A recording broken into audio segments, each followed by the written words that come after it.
Okay, and we are live. Good afternoon, everyone. Today is Tuesday, March 2nd, 2021. The time is 4:02 p.m. and I would like to call to order the Committee of the Whole, and we are going to be going over the continuance of the 2021 budget hearings. The first item on the agenda is the chairperson's roll call. I will be serving as chair this afternoon. I'm Basha Adamczak, 7th Ward City Councilwoman, and with us we have Councilwoman Turner, Valencia Mero, Aaron Bishop, Kyle Mizak, Councilwoman Lauren McNally, Councilman Julius Oliver, Councilwoman Anita Davis, Jennifer Ozinger, Rick Deek, Kevin Flynn, Mike Durkin, Councilman Mike Ray, and Charles Shasho.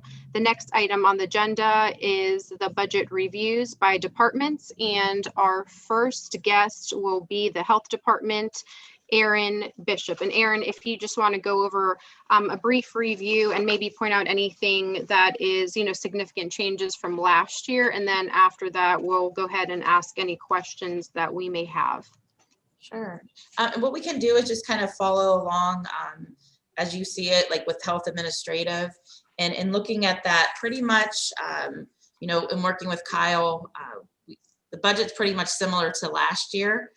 We may have seen a little bit of cuts, like for instance, travel. We used $165 worth of travel last year, which we're used to using like 6,000, 7,000, and going to different conferences and whatnot, and that just didn't happen this year, obviously. So we did put a little bit of cut in that, and I see that happening probably for the next year and a half, where we won't be traveling anymore. But just in case, maybe in the fall, we may be doing some things. We also, with professional I'm just kind of going down some of our different costs. Insurance pretty much stays the same. Our professional services for that, we do have Alpha Administrative, which is our accreditation coordinator. We still are working on accreditation. We had our site visit the day before everything went down with COVID. So we do have to do an action plan, and we're working on that, and hopefully we'll be done. During COVID, our administrative, our accreditation coordinator also served as our epidemiologist, because we don't have an epidemiologist here on staff. So her background is in public health and epidemiology. So she took over that role, and then we were able to pay her really out of our grants through COVID-19. Also, we pay Dr. David Davis, who's our medical director, out of that. We also pay our CLIA, which is our lab, and then we pay our public health accreditation board. So, they make you become accredited, then you have to continuously pay them each year. So we take that out of our professional services. Moving on, we have advertising, our utilities, rent, operating services. We do anything with our phones, we have our computer system, like our medical records. We have to pay for it through that. We also do any of our copying and whatnot through Graphic Enterprises. We also spend $50 a year on Notifying Now. So we use that if we have to notify, the staff of any emergencies, any subscriptions that we have, and our, memberships. Memberships to our different organizations, the National Health Association for County and City Health Commissioners, the American Public Health Association. We belong to the Association of Ohio Health Commissioners, and that pretty much serves that. We also pay for Stericycle, which is who comes and picks up all of our labs, and our biomedical as well. And so that's all we have through our operating services. And I'm sorry, Aaron, and I'm sorry to interject. I just want the record to reflect that Councilman Jimmy Hughes has joined the meeting. Thank you. Thank you. And then office supplies, same, fuel, gas, and postage and shipping. And so that kind of goes over the budget for our through administration. And we've been lucky this year. We were able to use a lot of money through COVID-19 to do a lot of our copies, and we still have gotten grant monies to go through the end of this year that we will pull from first and take care of some of this. So you may see we won't spend as much because we're going to obviously use grant money funding if we can for those. Moving on to our positions. So they have me as a health commissioner. We have Lee Green, minority health director, and that does get partially funded by a grant.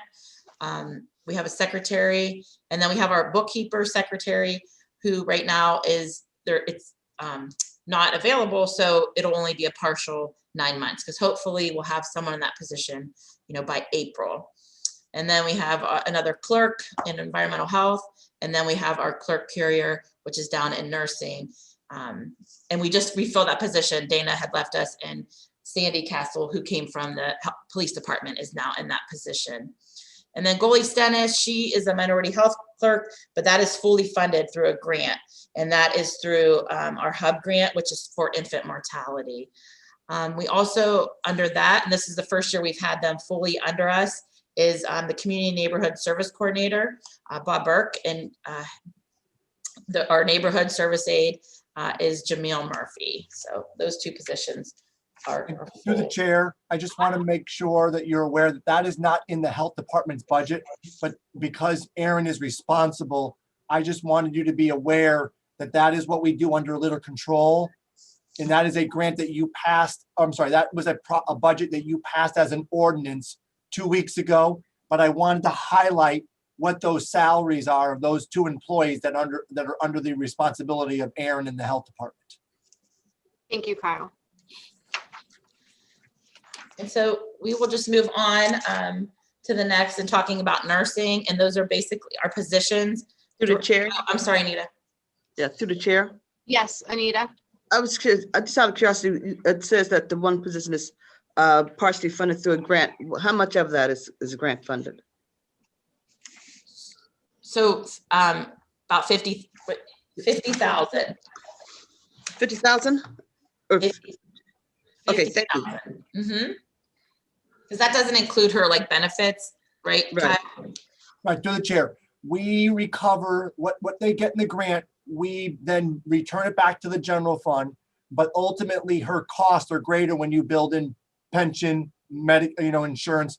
But we collect the full grant dollar back to the general fund as recovery, but it doesn't cover her entire overhead cost for that position. Okay, but 50,000 of it is covered. Thank you. Yes, correct. Okay. Thank you. Go ahead, Aaron. Okay, so moving into our nursing, we do have 3 positions in nursing. We have our director of nursing, and then we also have a SED clinical supervisor, and then our public health nurse, which we just have, you guys just passed that to bring them up to the same, which kind of see there's like a $500 difference. So we just. Right, through the chair, when I put this together, that hadn't occurred yet. So that was why I don't have it. So I will correct for that going forward in the new budget when I roll this after we have all these meetings, but I'll notate that. Okay, and thank you for all of you for bringing that up. So they'll both be making the same as public health nurses and not have the STD clinic supervisor. And part of that is, obviously to make them the same, they were doing the exact same job, but since, things have changed in the health department and we now have our own health and reproductive program, which is fully funded through a grant. So we have a certified nurse practitioner that runs that clinic that we don't pay for at all. We also have a billing person that comes out of that. And then we also have a community advocate, and that helps in the front desk and all that. So those are 3 positions that are fully come out of a grant. And that's why we kind of took away that STD clinic supervisor. It just didn't make sense. It made more sense for the nurse practitioner to be running those clinics. Through the chair? Mm-hmm. But through the chair? Yes, Anita. Yes, but Aaron, so that 3rd position though, that has not been filled yet? No, and Jonathan said it'll be posted next week. Next week? Yes. And we desperately need it, especially right now with COVID. We've been very blessed to have a lot of volunteer nurses, retired nurses through Northside Hospital, Black Nurses Association, Visiting Nurses Association. So we've had, a lot of people step up, but it'll be nice to have one of our own that can really pick up when we need it. So we're looking forward to getting that position filled. She did retire on January 29th. So it really hasn't been that long, but by the time it takes to get the position all together with civil service, that's hopefully will be filled here shortly. Thank you. Any follow-ups, Anita? No. Nope. Thank you. Any other questions or Aaron? Okay, no. Okay, go ahead, Aaron. Okay, when we move on to the next one, which is our Sanitarians Division, there's just a couple things that I wanted to talk about with operating services. So those are our licenses that we distribute, but we bring that money back into, like, you know what I mean? Like, we have to put it out, but we get the money when they give us back their license, but we have to put it first because it takes a while for them to bring them back, and they have X amount of time to get those licenses back. So that's where you see, when you see 16,000, that's our licensing. To the chair, we book the monies coming back in as a revenue, and we do not reduce expenditures because, again, we have to appropriate the correct amount of what we're going to expend, and then that money is deposited in the health fund as revenue, and it's a timing, but it does, as Aaron pointed out, it does pay for itself. Unfortunately, we're just looking at expenditures. On the revenue side, yes, I show that coming back as revenue. Thank you, Kyle. Go ahead, Aaron. So moving on to the positions, we do have our Director of Environmental Health, and then we have our 4 full-time public health sanitarians.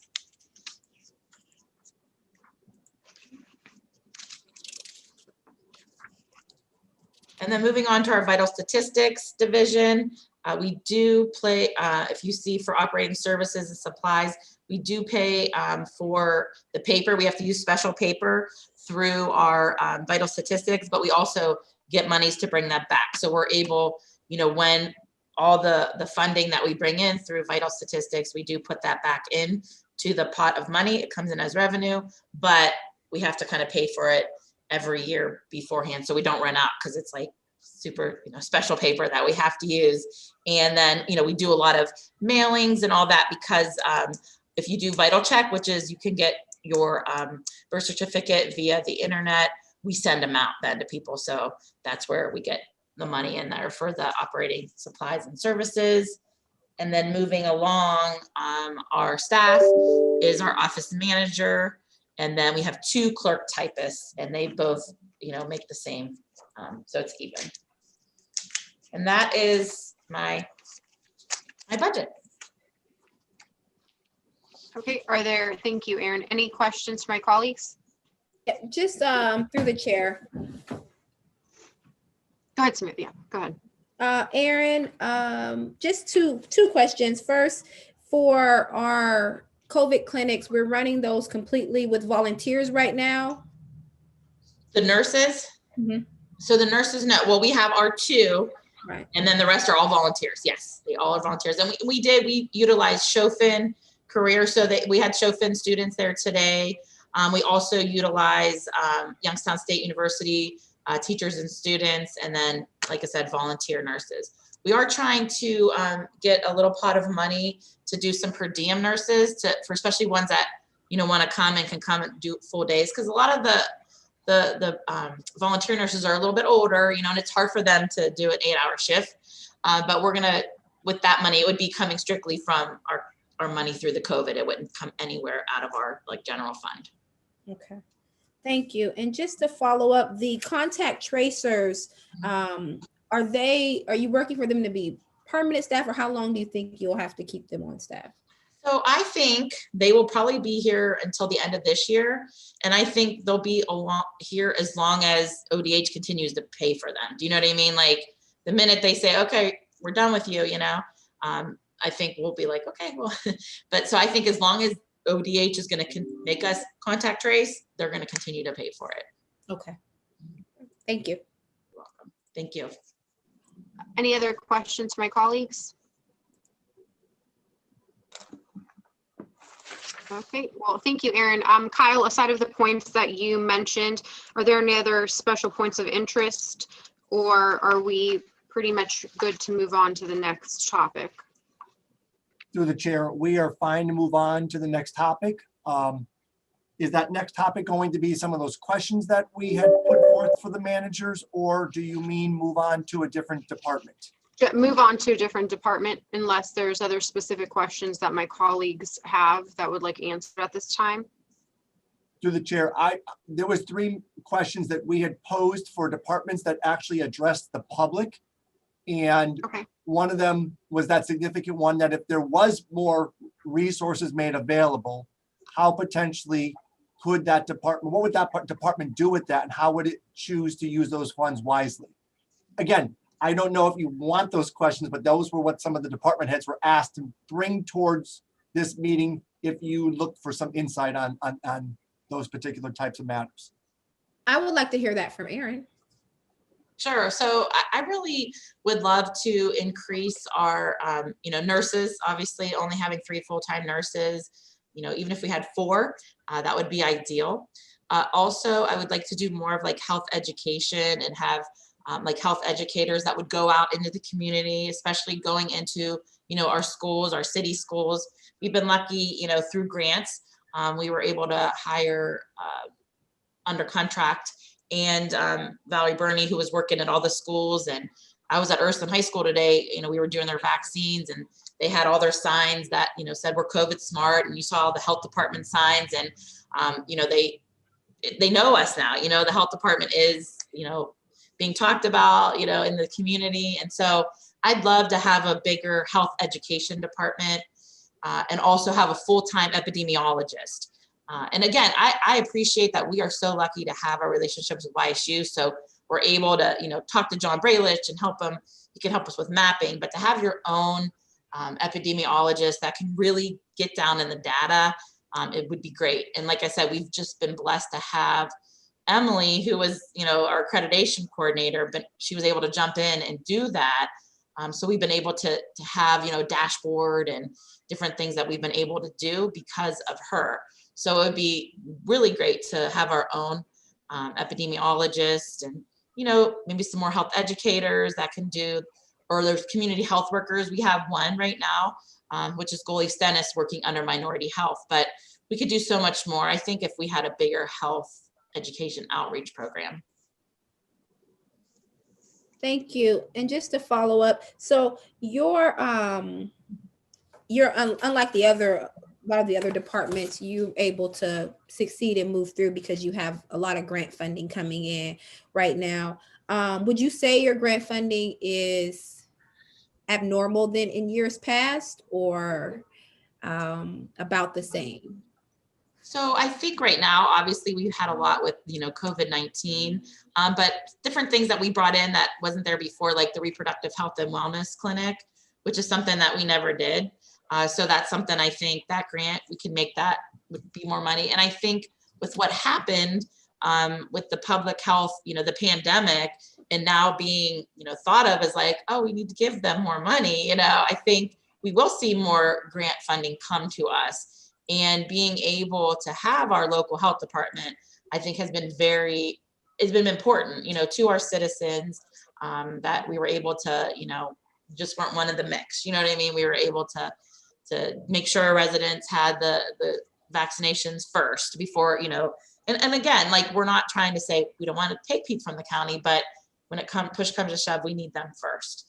And making sure, Youngstown residents, and just how Tara and her group with the environmental health are able to have those relationships where, they personally know the business owners. And when it came down to when things were shutting down, they had that relationship with their environmental health workers because of the small, and that they could call them and they would be out there and help them. They're not in this mix of, the 900 restaurants in Boardman and Austintown. You know what I mean? It kind of, I think it's important. And I think we will see more money into public health. I mean, they say it now, you hear the president, you hear the governor talk about it. So hopefully, we do see that coming along the pike. So thank you. Just one more follow-up. Yes, go ahead. Thank you. So who is in charge on your staff to keep their pulse on the grant funding that's coming through the state or through FEMA or federal government, so that we stay abreast about what's available to us? So I will tell you, and that's one of the things that I wanted to change, and I wanted to talk with, I'm still going to talk to the union, changing our bookkeeper position to be more of that, getting know how to do grants, because a lot of our bookkeeper has to deal with all of our grants and they're not easy. You know what I mean? ODH is like, you have to have everything in a row. And then the Commission on Minority Health, their grants, they have to have reports twice a month. I mean, so I really want to get a person in there that has more of a background in grant writing, so that can do a better, not to say we don't do a good job, but I think, Lillian, who's our executive secretary, she's not a grant writer, so she doesn't understand grants as much. So I would like to put a person in there that has a background, whether it be public health, that understands grants, even if it's just to work on them, you know what I mean? And understand budgeting and all that. It's more difficult. Those grant reports are tough. And so that's why I would like to take that bookkeeper position. And again, we don't have to ask for a bigger salary or anything. It would just be have a different focus. And then I think that would just be helpful. But we do have a good relationship with YSU. So, we utilize the grant writers there when it comes time. But right now, like with all the COVID, it really just went through the county, and it was just and that's just how they want it operated at ODH. They want to put everything through the county, and then we get our little piece of the pie from the county. So I would like it to be separate. I wish we had our own, little pocket there, but I mean, until that maybe they'll change it, in the next few years. But for right now, it's not like we don't get what we need. It's just, we don't have the full over the grant. So. Thank you. Councilman Oliver, I believe you had your hand up. Yeah, thank you, through the chair. Aaron, just a curious question. Has COVID affected our infant mortality rates? And if not, or if so, or do we have any type of plans to step up how we deal with infant mortality? Right. So that's a very good question, Mr. Oliver. And what we really have done with infant mortality, we still have Goldie in our position. She does the Moms and Babies Matter program. She works directly with the hub. But the really bad part, I think, what we saw the most was the lack of home visiting. So no more home visiting and no more support groups. The support groups were done via Zoom. So they're still being done via Zoom. And we really have seen where that was our biggest part of where we saw where the most need for infant mortality was the social support, that person to kind of guide you through it, to be there, to do the home visiting. And unfortunately that has, went away because we weren't allowed to go into the homes. But I think as that changes, we hopefully can get back to that. But we really have missed that mark.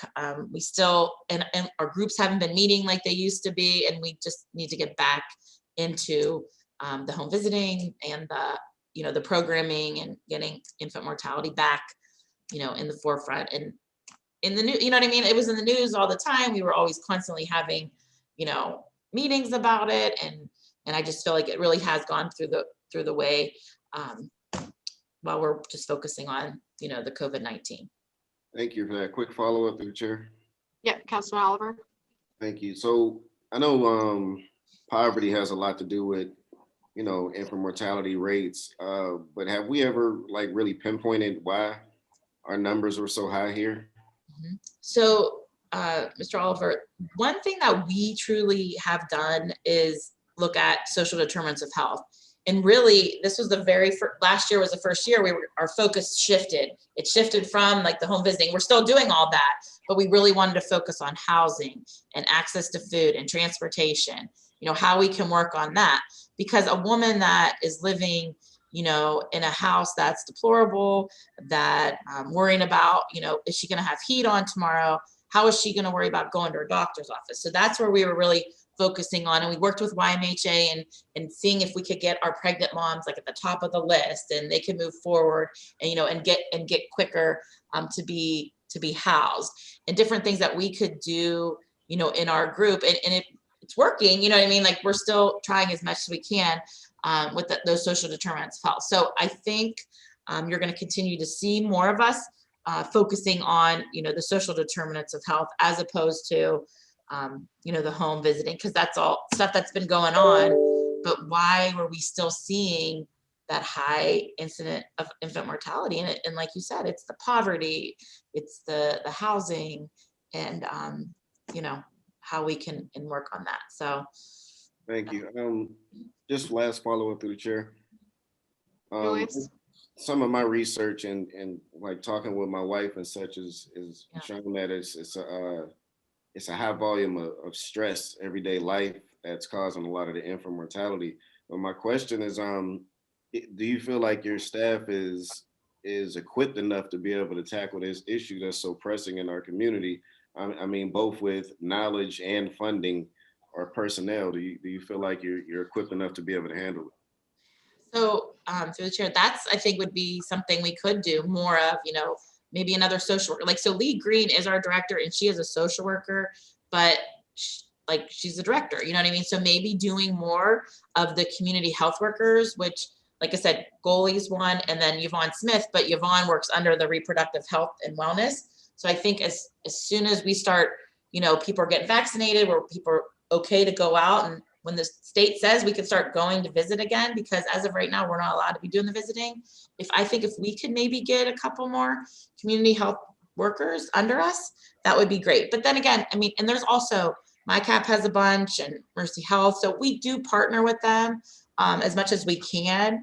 But, if we could have some of our own here at the health department, that would be great too. Thank you. Okay, thank you very much, Erin, for all of that information. And some of those things that I think that we were just discussing now would also be good to discuss further in committee as well, aside of the budget talks that we're doing.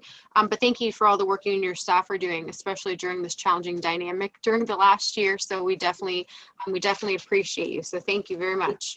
And Baja, through the chair, I'm sorry, I just want to say I met your mom and your dad and your grandma. And your mom brought us a big chocolate bar. It was very nice of her. So thank you. Thank you. Mm-hmm. Thank you.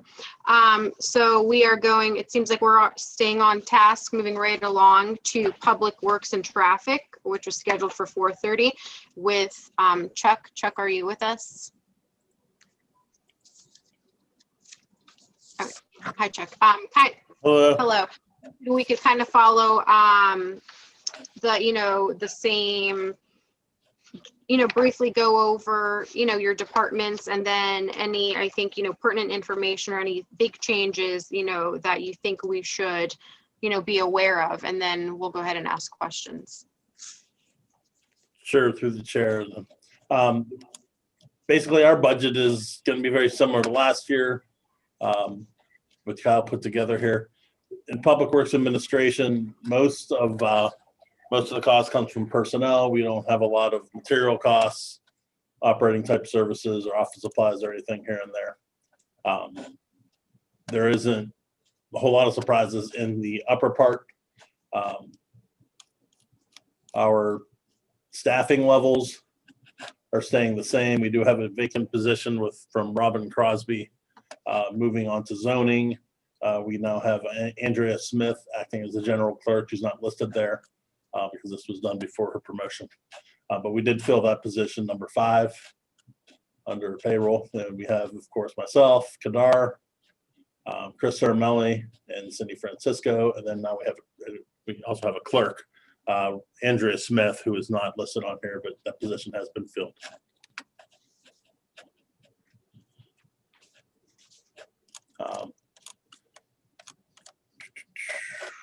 I don't know if you had any questions on our other line items, operating services, office supplies.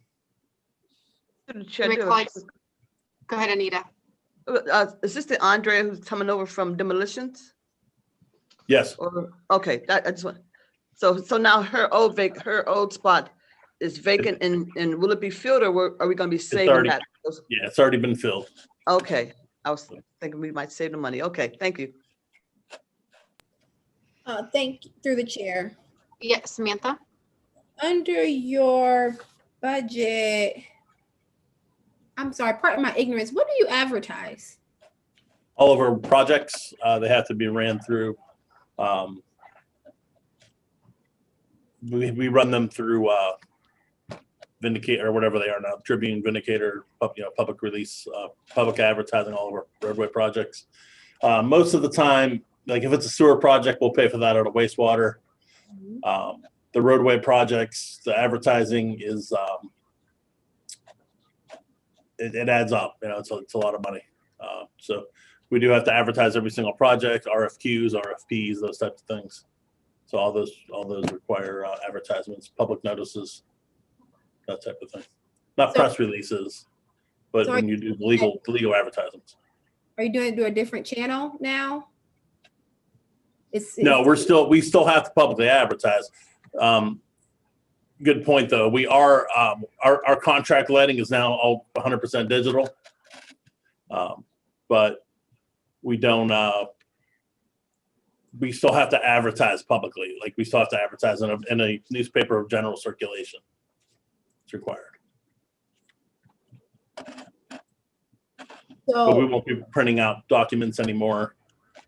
Though we won't be printing out all those contracts. We would print just a forest of trees of contracts. I mean, for every project, it's at least 10 contract books. Each contract book's like 400 pages. I mean, it adds up. so in the advertising, the printing cost was also included. I'm assuming that's why the cost is No. gone. No, it wasn't. No, So, that's just a check to the newspaper. okay. So you're just going to be doing less with the newspaper and more online. That's No, why- we're still doing the same amount with the newspaper. We still have to advertise the projects for the same amount of time. The only difference is that instead of someone coming to City Hall to purchase the bid documents, they purchase them online. They Okay, don't come into City Hall. We don't give them a physical document anymore. Chuck, I think maybe Samantha's asking because it's saying that the request is for 1,500, whereas last year was 6,000. Yeah. Is that can why I you're- address this through the chair? Well, Yes, Kyle. Because I have to do these reports because of the way that you've asked them, I did not put in those are not correct numbers. They measure up to the budget because I must have forgot to punch those numbers in, as you can see. So if you want to wait a moment, I can tell you what the actuals were, but again, because of the way that you've asked for the data to be provided, our software does not generate it in this manner. So I'm having to hand create these. And I'm looking at that document and I missed updating the operating expenses from line 5103 to line 5111. And I No, apologize. that's fine. But Chuck, the amount that's allotted is you foresee to be enough for the year, correct? Like not as it's written right there, definitely not. But the bottom line is when we have to advertise the project, we're going to advertise it. We'll find the money, whether it's in roadway or wastewater or wherever.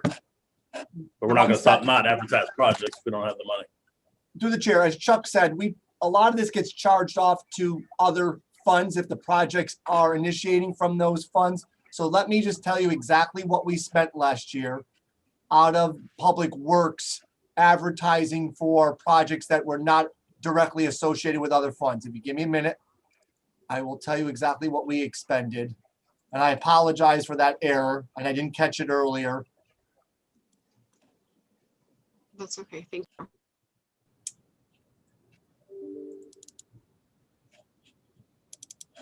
In 2020, out of advertising in the professional or Public Works, we spent nothing because we were able, because of all the projects that Chuck had, we were able to charge directly to water, wastewater, or $5 auto license because there were no projects that were outside of that scope.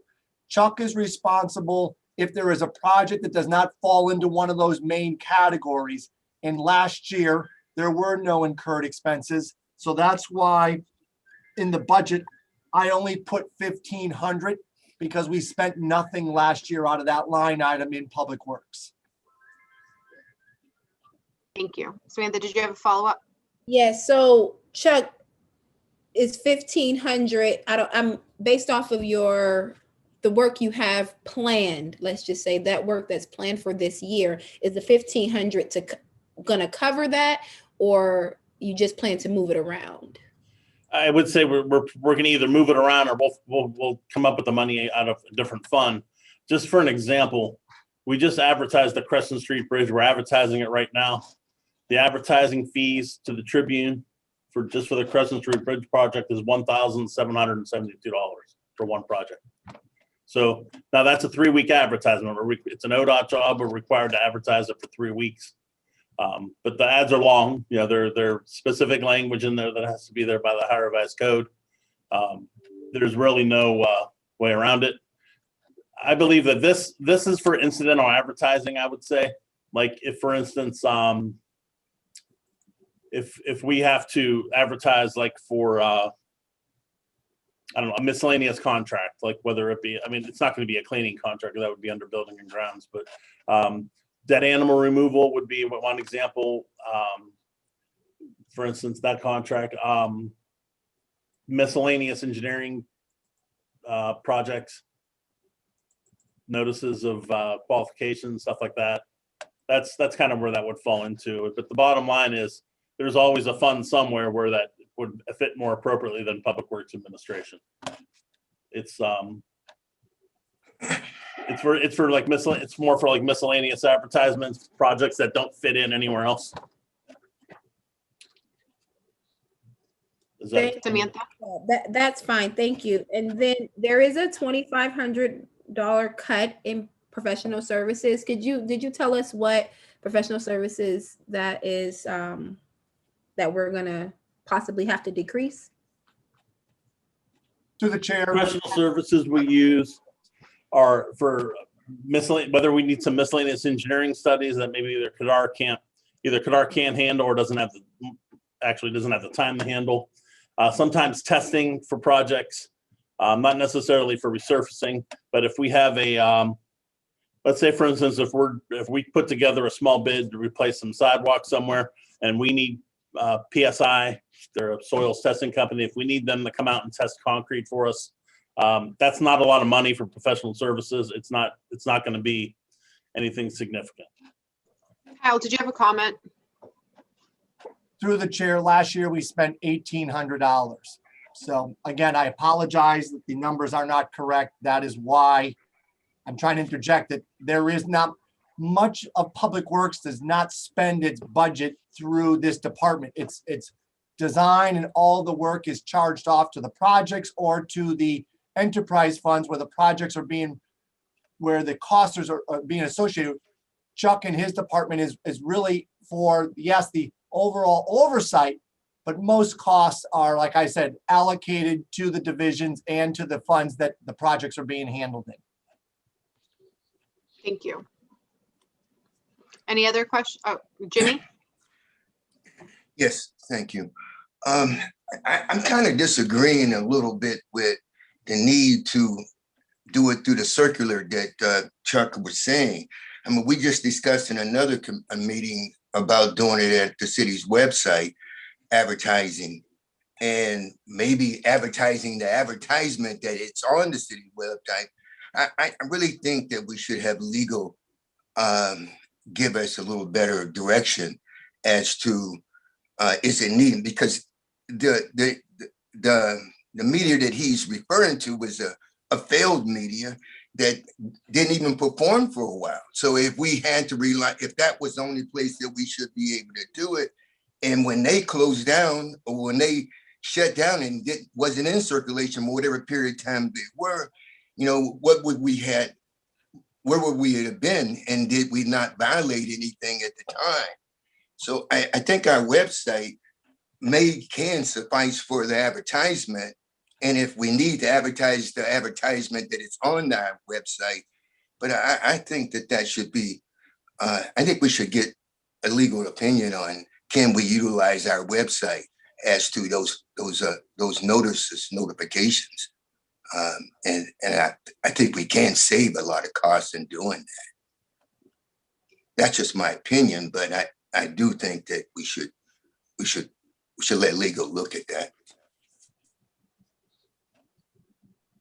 Thank you, Jimmy. I mean, I don't have a response for you, but I mean, yeah, I agree. That's something that we could look into. Mike? Through the chair, I think that's a good suggestion. However, Chuck, is it prescribed in the Ohio Revised Code, the methodology, or does it have to be a newspaper or the closest newspaper, or is there an Ohio Revised specification that we have to honor for some of those? I'm gonna, as we're talking, I'm gonna look it up as we're going through here. It is, and I'm pretty sure it's in the Ohio Revised Code, but I think it actually says in a letter, in a either a newspaper of general circulation or a media of general circulation. Yeah, but if there's a new, cheaper way, I mean, these are different times we're living in, so. Or something to definitely reach out, to our state legislators and see if there can be an update, as the times change. Any other questions? If not, then Chuck. Although go ahead, Mike. the print media lobby might come after Jimmy for that. By all indication, they may not even be around too.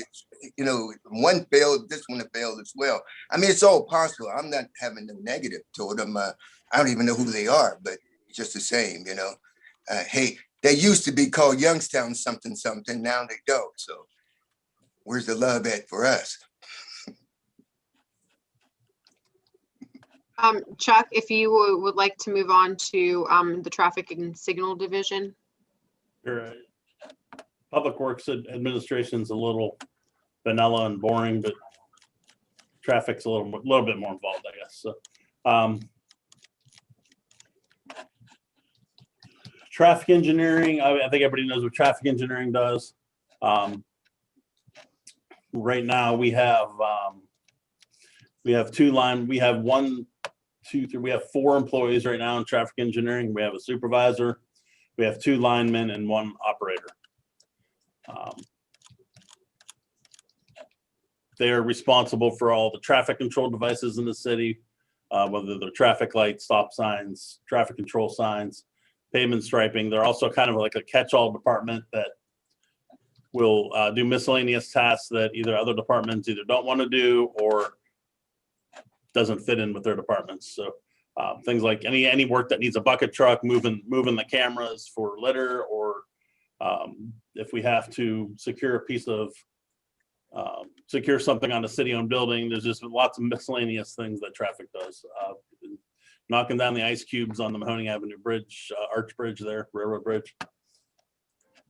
Icicles, no, sorry, not ice cubes.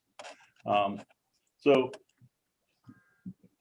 we have, going through the line items, you have the personal services up top. You see where the savings are coming and the changes are coming, which would be Kyle's explanation. And these are going to be probably indicative through all the departments. But down under operating, we have the 5100 series. We have utilities. That's for the energy that actually powers the signals. We have rentals. That's uniforms, tanks, fuel or settling tanks for welding, stuff like that. Operating services is the contractors that we pay for various things. Usually it's for work on traffic signal lights, stuff like that. Did I hear someone? Operating supplies would be all supplies that we utilize, whether it is, sign blanks, posts for signs, signal heads, controllers, paint for the roads, stuff like that. So that's where all that comes in. Vinyl for the signs, all the equipment and tools that are needed to install that would come under under supplies.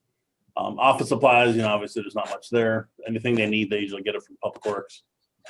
And then of course, fuel, gasoline. There's a little bit of a cut there.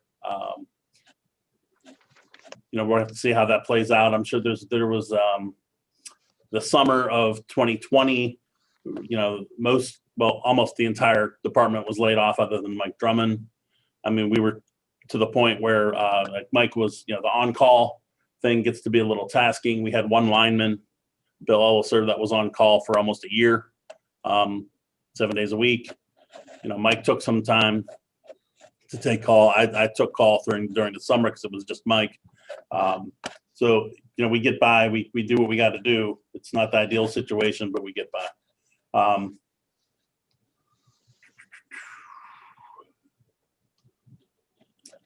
That is a pretty brief summary. We have one new lineman just started. That's where we're at. Any questions? Pretty much the same as last year. Yes, Anita. Yes, I ordered them today. They're on their way. Thank you. Okay, that was one question. My email. My second question is, does this under the utilities, does that include our cost of running our street lights? No, that's different. Street lights are under a different code completely. This is just traffic lights. Just the traffic lights. Where would we find the things for the street lights? What would that be under? Through the chair. That is under public. That is going to be under Public Works by its own streetlights for utilities. Okay. That's it. I just want to find out where it's at and find out the dollar amount. Thank you. That's a good point though, Anita, because traffic does, they basically, the city owns streetlights and they're increasing a little bit more. Right. As we ownership of our own city lights. So traffic is the kind of the department that would at least coordinate that if they can't do them themselves. So over the years, as we keep adding streetlights that are not First Energy, costs are going to go up. Whether you're going to put it in the streetlight code or whether it's going to go in traffic engineering, but at some point, we're going to have to account for that somewhere. Thank you. Any other questions, Mike? Yeah, through the chair, Chuck, why wouldn't we continue to make sure if we add additional streetlights that they go through that program so we'd get that rate, or is it less expensive to add them outside of that rate? Through the tariff program. It's very convoluted. I mean, the thing with the streetlights you have to realize is the tariff rate that you're talking about, Mike, is it includes a certain degree of maintenance. It includes bulbs and ballasts. The actual LED tariff rate is actually more expensive than the incandescent rate, which doesn't make any sense to me. But when you're doing energy only, those lights are metered. For instance, the Wick Avenue lights, for instance. Okay, and those lights are going to pop up all through downtown in the next 3 years. Those are going to be city-owned street lights. The lights at Arlington in the median on the north side, those are city-owned street lights. There's other examples of them out somewhere, but yeah. As a follow-up, and I'm getting your answer here. The answer is, if you put up a light that isn't a First Energy standard light, which is either the Cobra heads or those archaic acorns that they have downtown, they're not gonna put them on the tariff. They have to be metered, and those are they call them industry owned, I think, or something, or city owned. They would be city owned at that point, and we pay for the maintenance anyways.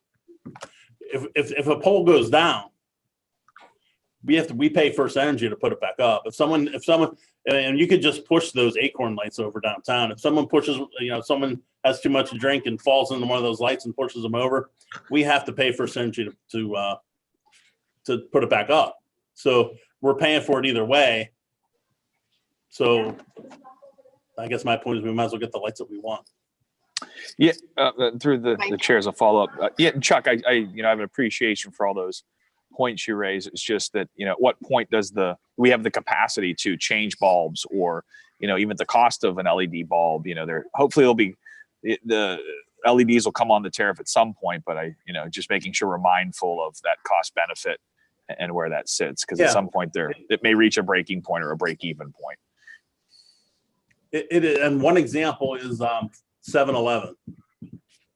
On 7-Eleven, when ODOT put those lights in, and I don't know if that was before me, but those lights are not First Energy lights. Those are metered, and those are our lights. So when those lights, the bulbs die out, we got to go out and change them, but we don't have the equipment to change them. So we got to hire a contractor, and it's a limited access highway.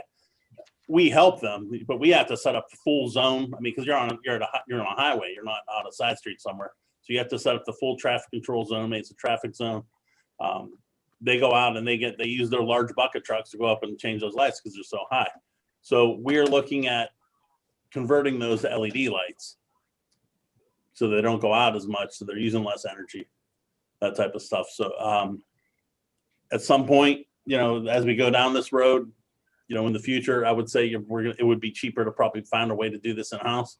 They don't charge a lot of money for us to go out and do that right now. So we do have that, we have that going for us. But it's definitely something that we usually need a contractor for when we get installed lights. We just don't have a bucket truck that tall, and the one in the park department is not, it's not grounded electrically. It's not meant for doing electrical work.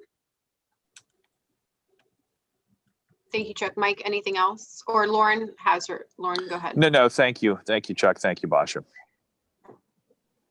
Hey, Chuck, just going back to the utilities miscellaneous, you said those were our traffic signal lights. I know we've done quite a few studies on our traffic lights. We've adjusted some of them throughout the city, et cetera. Has that affected this line item budget? I mean, I would assume it would since we started doing those, it would bring that line item budget down. Maybe I'm wrong. We do go in periodically and audit those lights, those traffic signals. Kadar goes in with First Energy and removes ones off, because we have, just like we have a tariff for street lights, we have a tariff for traffic signals lights too. Most of our lights are on the tariff. When we do a new intersection now, First Energy makes us meter them. So they're removed from the tariff, and then we get another bill, separate bill for each intersection. So eventually we should eventually have a bill for each intersection. Now, I'm not 100% sure why that budget line item would be going up. I mean, there may be other line items in there or something else other than just the power for the bill of the lights. But generally speaking, that should be going down as we go through with the LED bulbs and LED conversions. Lauren, did you have follow-up? I would hope that would be a benefit of us spending all the time and money and doing the studies. I know there are other benefits too and reasons why we're doing them, but I would hope to see that be decreasing. Yeah, we've done enough it should be making some impact. You know, we haven't really done it. I mean, we have 240 signalized intersections in the city. We did 13 signals on South Avenue. We'll be doing about 17, I believe, on Mahoning Avenue coming up in a few years, all the ones through downtown. So, you know, we should start seeing some savings in there, and the difference between the tariff, and the tariff is a cheap rate. Like, the rate is really good on that tariff rate that we do have. So it's tough to come away from that and go right to straight billing on a meter, because sometimes it can be more expensive. Lauren. Thanks. Just another question. I know that I think this department, a handful of years ago started a project replacing all of our street signs. And I was wondering, I guess, if there was any other projects like that this department could be utilized for, or that they are going to be doing. I know you mentioned that you guys are pretty tight staff-wise, but I think that was a really good project at the time. I'm not even sure if we got all the way through it or if it's still going on. Just curious if anything else has been thought of like that. Yeah, we do it. I mean, this summer, we've obviously had to stop. I mean, we didn't even paint the roads this summer. First year, one other year we didn't paint the roads, I believe. Back in 2012 or 13, I believe it was. But yeah, we didn't paint any roads this year. This year, we'll probably get the roads painted. It's not going to be easy with 4 people. I mean, you got one guy driving, you got one guy on the guns, you got one guy putting down cones. That leaves one extra person to go back and either pick up the cones so it's a long process. It's not the most efficient way to do it. We've utilized summer help here and there. This year it was just different. I didn't really know what to expect this summer with COVID. But we are putting our budget to order paint this year, and we're going to get them painted. one way or another. 'Cause we can't go 2 years without pavement markings. One other thing that we've Samantha? been trying to make a conscious effort over is, when we do these large, the main roads, whether they're through the infrastructure program or whether they're through federal money, we change all of our signs. I don't know if you've ever noticed, like when, for instance, Lauren, since I'm more or less, I'm addressing everyone, but since you asked the question on the signs, for instance, Kirk Road over in your ward. A few years ago, we did Kirk Road. So we changed, if you notice, we did all the no parking signs, we did all of the traffic signs, stop signs, warning signs, we did all the street signs. So we do all those signs on these roads when we do them. And also, along with the signs, we put thermoplastic pavement markings down. So I'm trying to slowly but surely use those outside funds to try to mitigate our operational costs. But it's a drop in the bucket, but every little bit counts, and I think we are making an impact with that. Thank you, Chuck. Samantha? Thank you. Through the chair, Chuck, you said that the lineman position is currently filled, right? The one that's open? Yes. And I see here under capital outlay, the infrastructure, you had 20,000, like nothing was spent last year, and now it's down to 10. What was slated to be done? Infrastructure is it's misleading in this particular budget because infrastructure doesn't necessarily apply to a project. Because of the controllers that we purchase, the traffic controllers that are in the traffic boxes that operate those signals are of such a cost that they are considered an infrastructure item, an asset, if you will, much like a larger piece of equipment or a computer. It's not just like I don't know what that threshold is, but it's funded. Instead of being funded under operating supplies, it's funded under infrastructure for controller cabinets, controller monitors. So you're getting less this year? Or, because you didn't get any last year? We didn't not have used them. It just depends on, there's so many factors that go into the controllers because sometimes we get some from ODOT, we get some salvaged. When we do an intersection for some reason, if for some reason we blow it and they go out all the time. Let's say, for instance, that we had a controller a couple years ago at Marshall Street. Okay, and we have a new controller in there. Well, the contractor removed that signal. So he's obligated to return all that equipment to the city. And then we stash it we have a huge shelf with all these controllers on it. And if we need one, we grab it. Sometimes we need more signal controllers and sometimes we don't. We're trying to standardize them so that the signals we can coordinate the signals better. So the different models and makes of controllers, we're trying to get down to one or two different ones. So we're phasing other controllers out little by little. To answer your question, $10,000 on infrastructure for controllers is enough. It will be enough. Julius, you had your hand up. Yeah, just another curious question. How much did we spend on that whole Light Up Youngstown plan where we were supposed throughout the entire city, replacing street lights everywhere? I don't know that what we spent on it. I mean, most of that work would have been done through First Energy, which would be under the streetlight budget, not under traffic. I mean, did we have? We might have had some traffic personnel addressing that or helping with that, but we didn't have anyone physically changing bulbs. This should have been mostly First Energy lights. But we might have had some coordination efforts or something, particularly with Mike Drummond. I mean, he's kind of like utility guy. Is that all done? Follow up, sorry. Is it done? I don't think it's done. I mean, are you asking if we did we get all the street lights in the city? Yeah. I would be shocked if we did. I mean, we didn't. I mean, there's a lot out there. So I mean, it's a big city. All right, thanks, Chuck. Okay, thank you, Chuck. If there's no other questions, we will move along to building and grounds. They're scheduled for 5 o'clock. Kevin, are you with us? I'm here. Can I just real quick? No. Sure. I'm Go ahead, Chuck. volunteered. I don't want to be put through the ringer any more than I have to, but in regards to those three questions, the biggest thing is, when we talk about like what we would do if we had additional funding, or I think I talked about how we're going to prioritize it, and the answer in traffic is that we prioritize signals and regulatory signs, meaning stop, yield, speed limit, that type of thing. Warning signs would be second, and then directional signs would be third.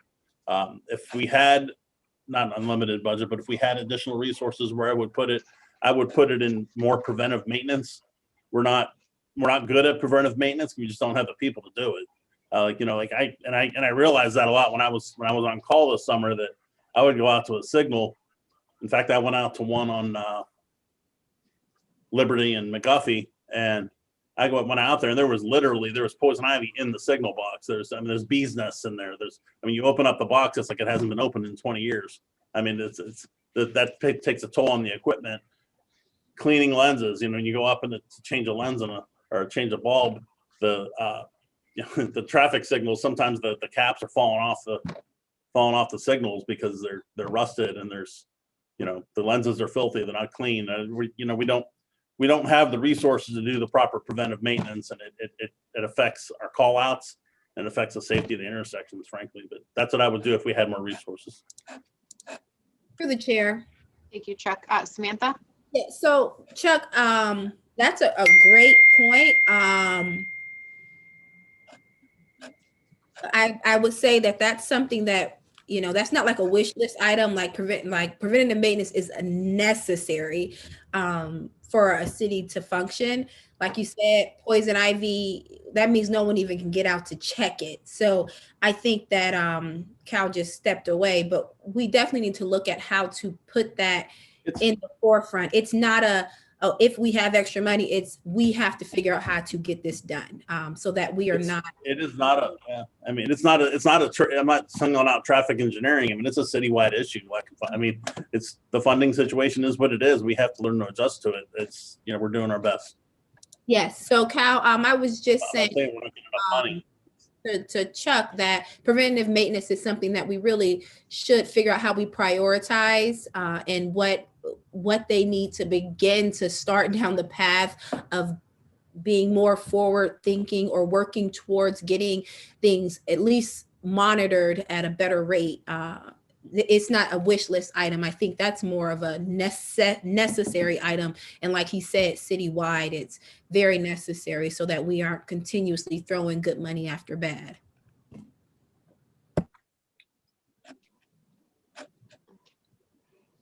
Okay, thank you again, Chuck. Jimmy?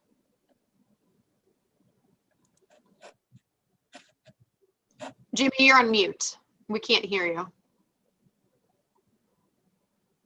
That's nothing new, but I mute myself more than anything else. And Julie, you really need not be laughing so much at me. But I think the last part of the question, and hopefully maybe Chuck or the other heads can take in consideration when they're giving their reports, that if they had more money, maybe they can check with us and see what might be additional we would like to happen in our wards or throughout the city, or something, if they had more money and if we could add. So if there's I know Cal didn't put that part of their equation, but I would think that department heads could look. I know my people want more streetlights, or they want this and that. And if the kicker come on and they want them to stay on. But the kicker is that would be a nice little something for additional money, but, obviously maybe I'm selfish because that's what my constituents are mentioning to me, that they want to see more of if we had the ability to create more. So, I'm just trying to give a little guidance, maybe, include, outside of what they would do, maybe what we are asking, or, throughout the city and through our various wards, and lean toward that with additional money. That's what I'm saying. Thank you. Thank you, Jimmy. Okay, thank you, Chuck. Kevin, are you there? Hello, yes, I'm here. Great. We're going to go ahead and move on to building and grounds and then thereafter to streets. So if you could kind of do the same, we could have a brief overview and like pertinent information that you think we should be, that kind of stands out we should be paying attention to, and then we'll go ahead and ask questions. Absolutely. Thank you and good afternoon, everyone. We'll start with the buildings and grounds, and the positions in the buildings and grounds is myself, Roger, and Anthony. As you see, that on-call and the out-of-rank pay, that dollar amount comes from, for example, when Roger is not available, he's out of service for whatever reason, Anthony would have to step up into his position, and that's the only circumstances where he would get that out-of-rank and or on-call pay.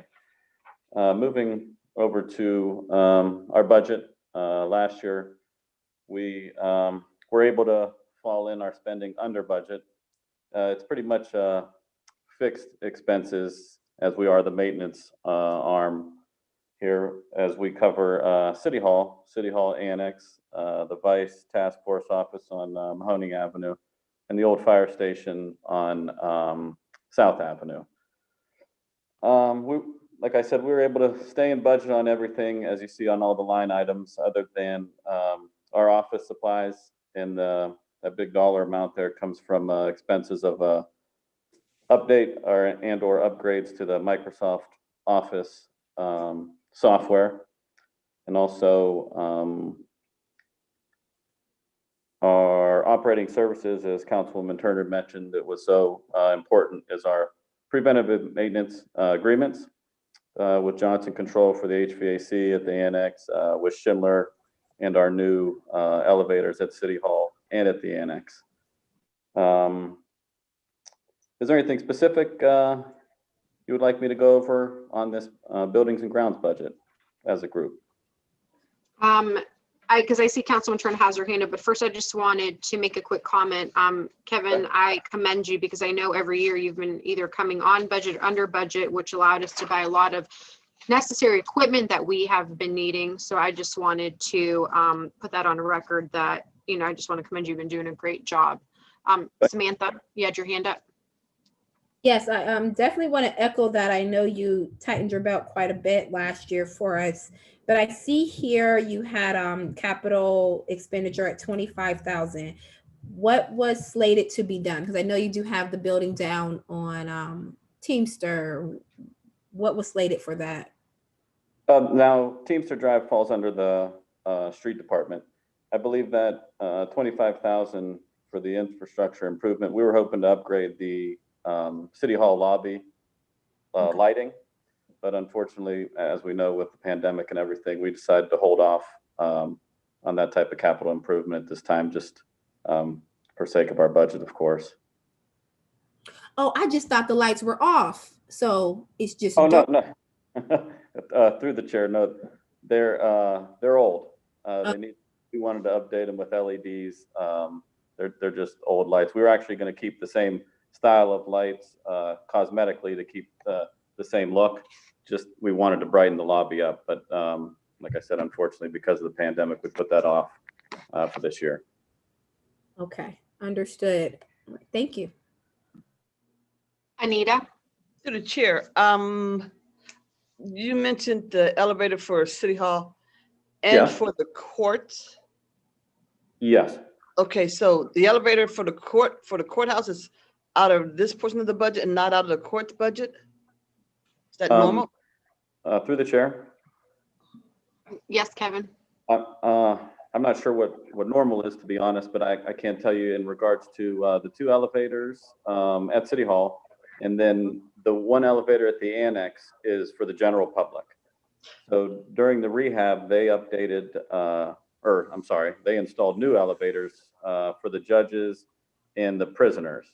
Unfortunately, during that project, they used the general public elevator as a construction elevator And I believe that was a very old piece of equipment. We had some issues in the elevator room, and it came to a point where it was just out of commission. Thankfully, Kyle found some other ways to finance that project. But to answer your question, yes, that was a package deal, those 3 elevators.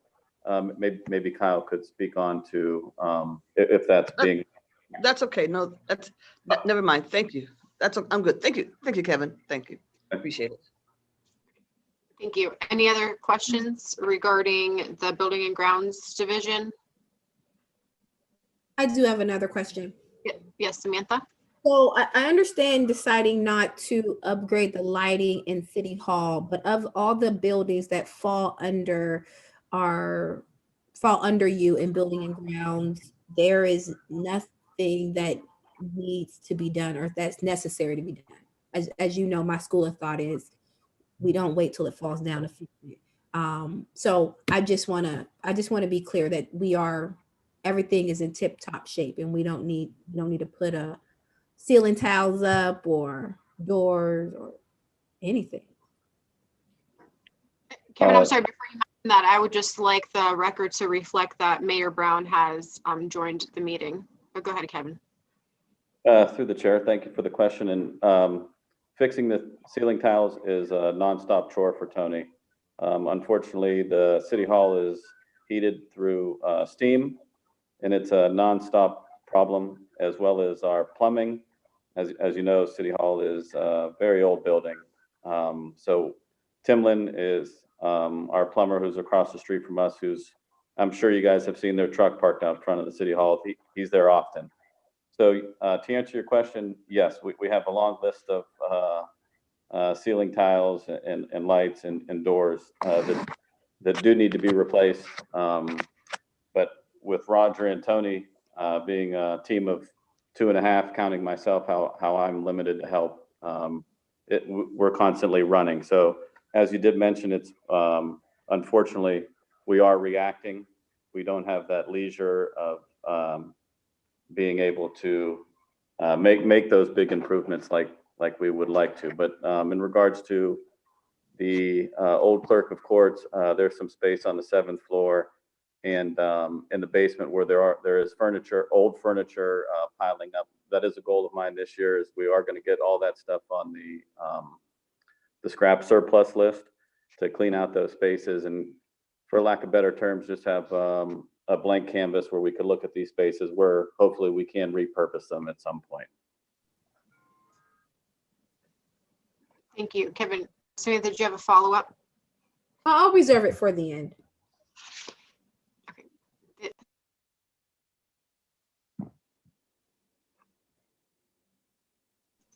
Kevin, if you would like to move on to streets then.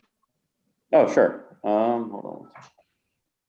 Okay, so in our street department, I'll start off once again with our employee list. There has been some deletions and additions to this. So the number right now is we were at 34, which we budgeted for 36 positions. I have been trying to bring on some more candidates. Unfortunately, we have a minimum requirement of a Class B CDL. With our entry level rate, it's hard for us to bring people on the team who are interested in doing the labor portion, which is required throughout our whole lineup here. As you can see, everybody has that laborer attached to that position. Whereas after you get your CDL, costs you $5,000 to $7,000 to go through the classes to pass that course. They have an opportunity to get in the dump truck at other outfits and not get out of that truck for 8 to 10 hours, what we refer to as windshield time. That's majority what the trade is looking for.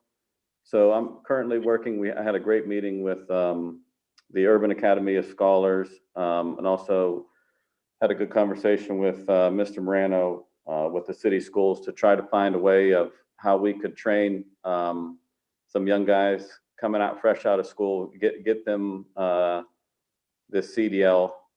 And I'm not sure if this is an option, but this is just a thought that I had. I know it's done in other outfits in the trade, whereas we train them, get them their CDL, and they would have to sign on for 2 years minimum, say, to stay with us.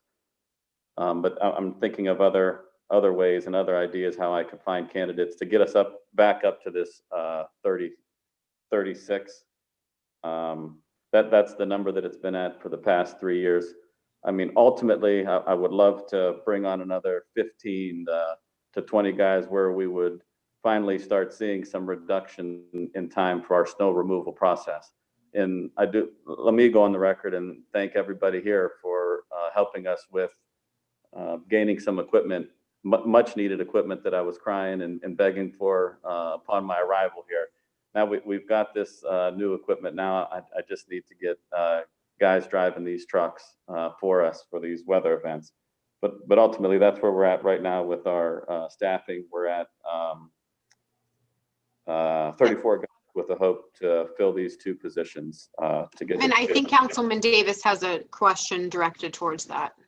No, let him go ahead and finish, because it's, if you can go ahead and finish, and I can ask my question when he's done. Okay, go ahead, Kevin. I'm sorry. Okay, so I'll move on to that next page, which was our budget for the year. And thank you, Councilwoman Adams-Zach, for bringing recognition to what we do with our budget. I can't take all credit for that. I do have a good staff of management with well over 100 years of experience in road construction with our foreman, Councilwoman Turner. Thank you so much for coming down and learning on our operation and meeting with those guys. It did mean a lot to them. But I lean on them heavily for their experience, which ultimately is priceless. But we, as you can see, how our budget, what our budget was and what our expenses came back. And I know we were a little concerned with how our services were going to be affected and how the community was going to be affected by that. But I think it speaks volumes for what our guys were doing and are going to continue to do down there at the street department. What we really cut back on was overtime during those summer months, and specifically was that grass cutting portion of it. That's the only operation that really was affected by our overtime cost. For snow removal and any ice events, we were out there. We moved to that midnight shift the 1st of December, and we're going to be coming off that here March 14th. But those guys are down there on the midnight shift, so that alleviates a lot of the overtime cost.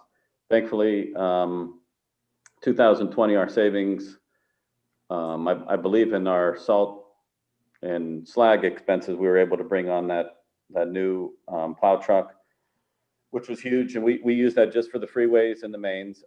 We did receive the last 2 new purchases that you guys approved the end of last year, November.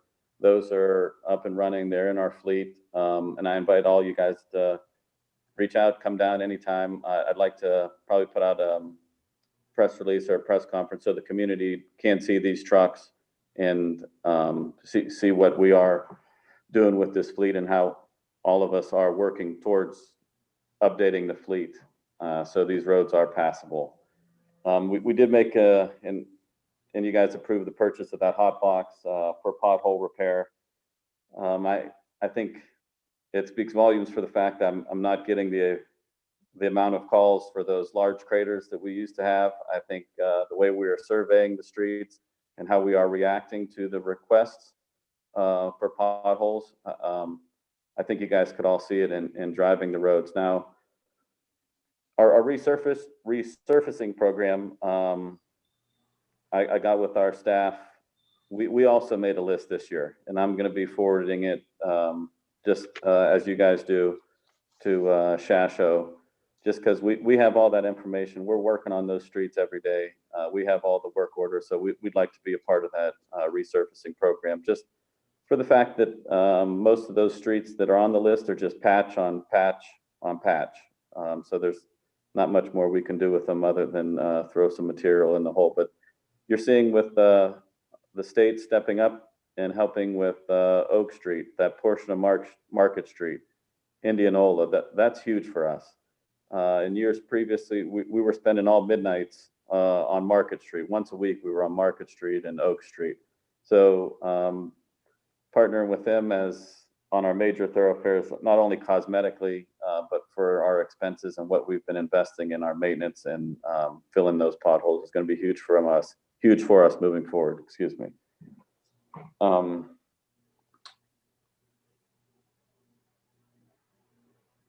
I think that's all I have here. If anybody has any questions, and then I could answer those 3 questions that were asked to us. Thank you, Kevin. Just a quick comment too. When you were mentioning the pothole patching, I wanted to also, I guess at this time, let you know that I've received a lot of emails and messages of the quick response to filling the potholes when residents are calling into City Hall reporting those. So thank you for that as well. And Anita had her hand up. Anita? Yes, through the chair. Kevin, do you have a women's restroom in the building down to the street department? We have multiple restrooms, not a they're specific. Okay. And of course, the reason why I asked is because looking at this here and seeing that you have 37 employees at the street department, no females, do women not apply, or is it so labor intensive that women can't do the job? Because Through the chair. I'm just curious. I mean, honestly, I have not had one female candidate apply that I can recall.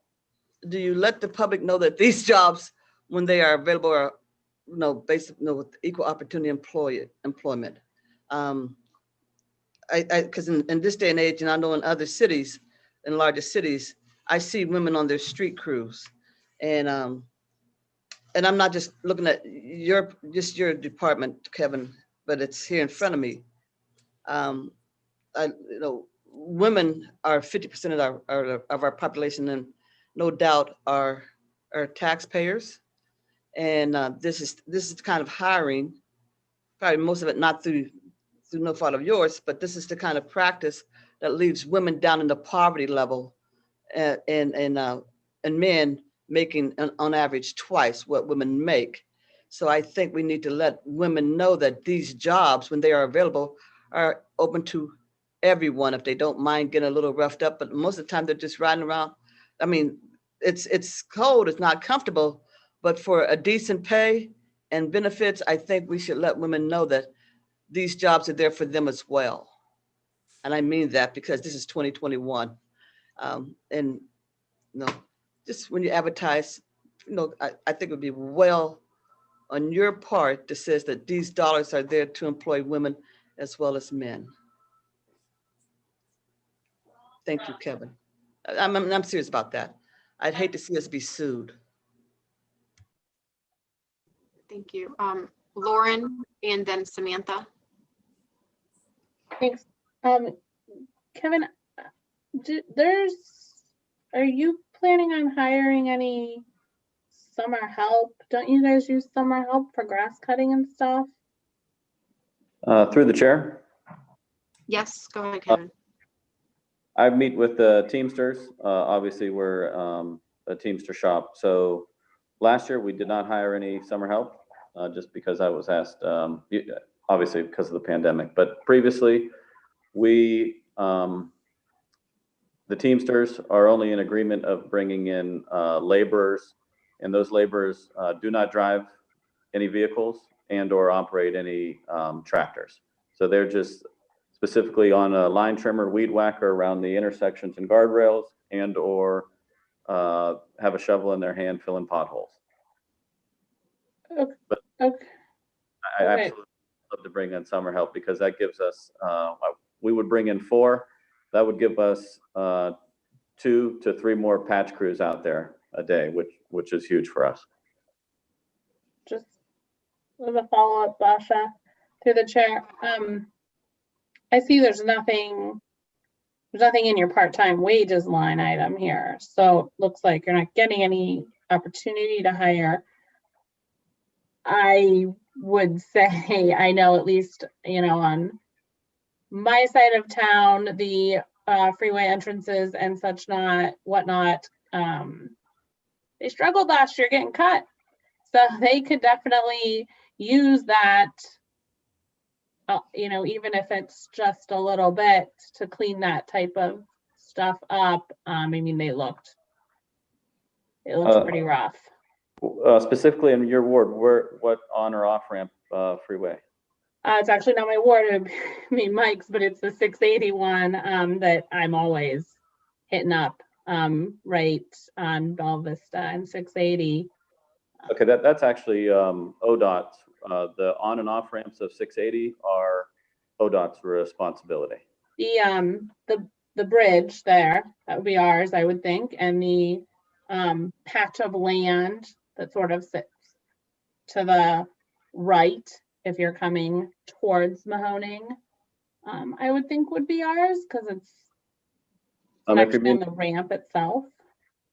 Well, on the fence line off of Bella Vista to the on-ramp, we can't fit our equipment there. I do know the park department has stepped up and helped us on occasion to knock down that grass there. But in our office, all we have is line trimmers, weed whacker, and those brush hog farm tractors.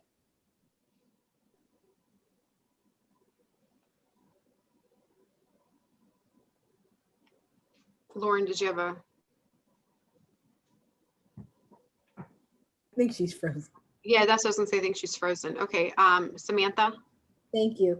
That was actually part of my first question is I don't see where summer help is, and I would like to see that. I don't think that's I understand it was COVID last year, but the grass still grew and potholes still came. So that's something we did that cut, but it I think hurt us because it was a year of issues when it came to those. So I think that we need to make sure that that appears in here. It's really important for the weed whackers and filling potholes. That's excessively important. So Cal would like to see that reflects in the budget where he doesn't have part-time help, that he does have it as he's had in years past. The next thing I wanted to ask actually was kind of based on those questions. If your budget could be larger, you could tell us by how much and how you will prioritize spending. That would help me to maybe the reason because your budget's not larger, we aren't thinking about our buildings in a way of continued preventative maintenance and standard upkeep. And I'm just going to use City Hall as an example. I honestly thought that the lights were just off because you got a lot going on. But you're telling me it's just actually dark in there, and it's dark for me. And I'm a younger person, and I know everybody that comes into City Hall to pay their water bill, it's dark. So why is that? Why do we say we can hold off another year when our town is an aging town and our City Hall is one of the most important buildings in our city? And that's just one of the buildings that the city owns. So tell me what you don't have and what you would need to begin to think of our buildings as a part of the annual process. Are we back to buildings and grounds, or would you like? We're on to those questions of like, tell us how you would feel if you had everything showering down on you. I would feel great. But in regards to my wish list, obviously, it would be equipment in the street department. $1.2 million, which would be a $200,000 front load, which is vital to loading our plow trucks. $110,000 for two more crew trucks, as we have been updating the fleet. We've been getting 2 per year for the past 2 years, which are vital to that pothole repair operation, excuse me. That would be $400,000 for our 2 new plow trucks to continue our goal of 2 plow trucks per year to continue to update this aging fleet. And then 5 tractors, which would be in the area of $150,000. Our newest tractor is 8 years old, and we have 2 of those. So we're pushing 16-year-old tractors out there on the streets. And then another 2 street sweepers, which is also vital to our operation to stay up with EPA mandates to run the street sweepers on those dual sewer routes, which we do have to inventory, and that comes in at the tune of $300,000. So if I could humbly ask, it would be $1.2 million in equipment for the street department. Obviously, more men and or women in the street department to drive these trucks and these tractors. For the buildings, our street department, I think, is it's well known. We have a roof that has ran its life expectancy, unfortunately, and that's going to come in at well over $300,000. So I have to think of what is our priority to be able to continue to make our streets safe and passable for the motoring public, or concerned with some water leaking on the trucks periodically during a rainstorm or what have you. So it's a no-brainer, in my opinion, that I'm going with the snowplow trucks every day. But yes, that is on my wish list, would be a new roof for the street department, and updating those LED lights in City Hall. Absolutely. That's your first impression when you're walking in. I can tell you, we paid to put the canopy lights on the entrance and the exit of City Hall on timers. I don't know if anybody's noticed those, but we keep a close eye on those light bulbs. That's our front door. So that's your first impression also. So those are priorities, and I'm with you, Councilwoman Turner, in regards to keeping our buildings fresh and clean. So just a direct follow-up, Samantha. So at the street department, and I'm on board, because equipment helps build the morale. People can do their job safely. Great. But you have a building that the roof has ran its life expectancy. It's leaking, and it's leaking on our trucks, now our brand new trucks at that, and water leaking, more problems compound on top of that. I think that and the mayor is here too, and Cal, those are major issues. And this is what I'm saying.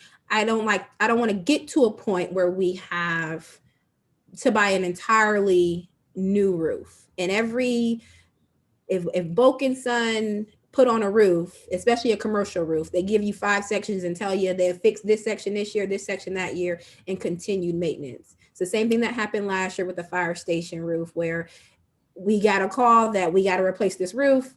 And my first question is, did it just start leaking like today?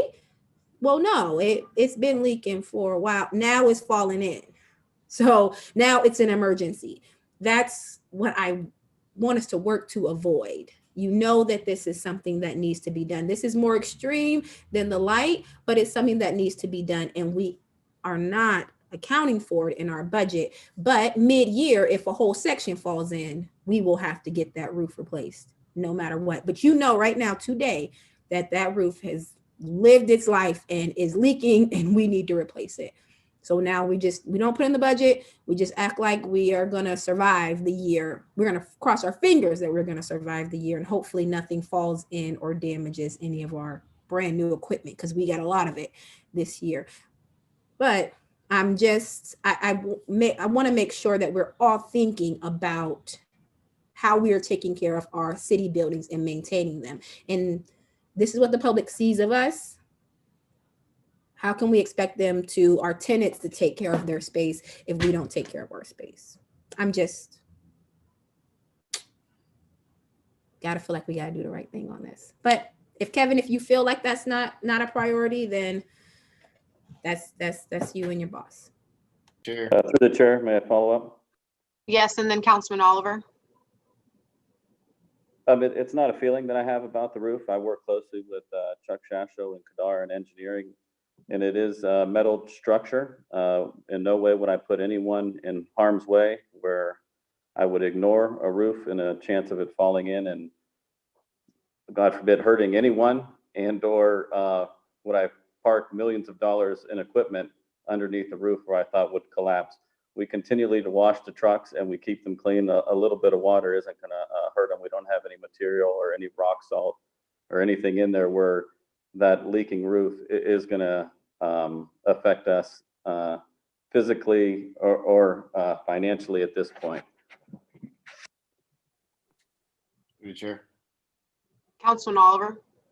Thank you. Kevin, last time I was down there, you guys had some foundation issues as well, from the steel, where the steel structure connected to the brick and mortar. Is that still an issue, or did you guys take care of that? Are you talking in the barn where the plow trucks Yes, are sir. parked? Yes, sir. I wasn't aware of any foundation issues. Can you elaborate on that? I don't know if it ain't an issue for you. I mean, I'm just trying to make sure we're taking care of things. But last time we was down there, when we toured the building, it was an issue where and I thought it was a little bit more pressing than the roof. I guess not. So, but it was an issue where the steel structure, where it met the actual brick and mortar, it was shifting. And it was an issue, but it wasn't an issue when you were there. It was an issue when Sean McKinney was there. So maybe it's been fixed since then. Follow up, if I may. Sure. Yes, Kevin. Yeah, thanks for bringing it to my attention. I'll follow up with you tomorrow. Let me look into it. Thank you, Kevin. Appreciate it. Thank you. Thank you, Kevin. Anita. To the chair, and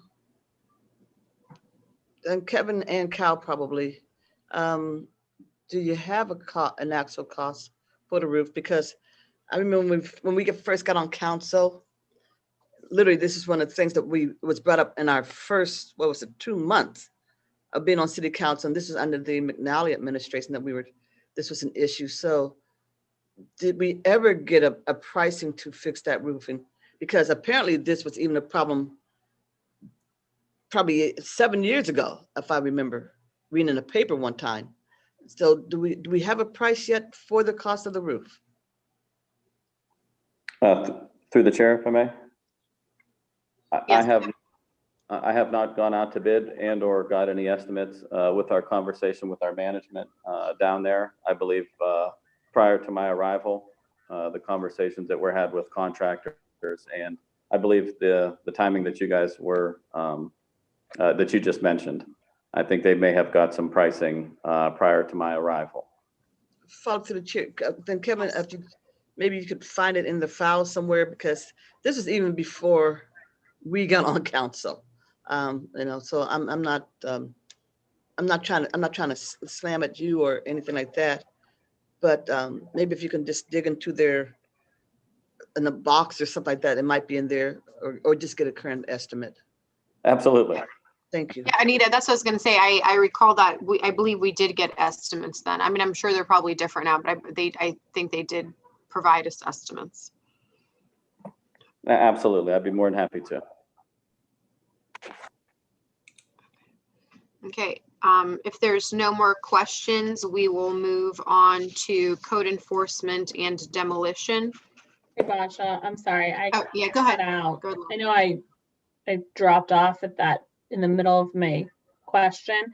So are we not budgeting then for any part-time summer help in your department? Is that the plan? I'm sorry, was that a question for me?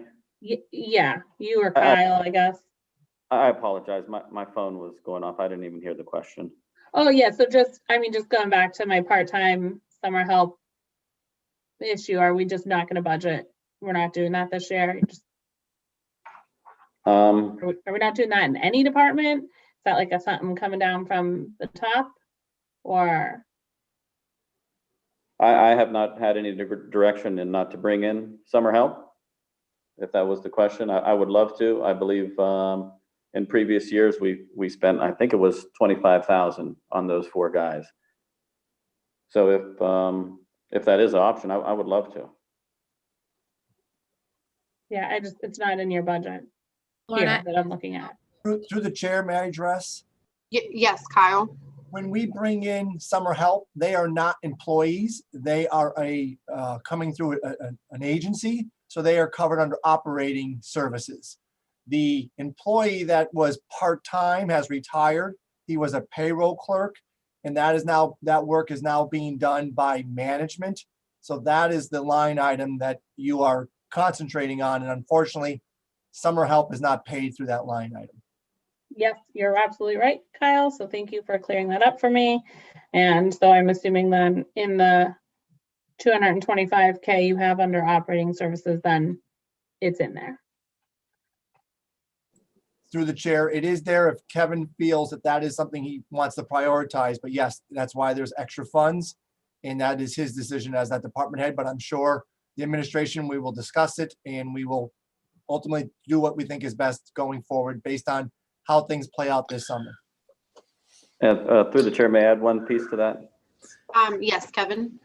And for the group, just want everybody to know that is per their contract, the Teamsters do have first right of refusal on that. So they would have to approve any summer help hiring. Mike. Through the chair, Kevin, though that's something that could always be discussed, and if it was something, to employ some youth or something or a temporary program, it doesn't mean they would not be amenable or up to negotiate something of that nature, correct? Oh, correct. Correct. Also, if I may, through the chair, Kevin, it is you that does answer the phone sometimes too bright and early. I do appreciate you pitching in and taking our angry pothole complaints.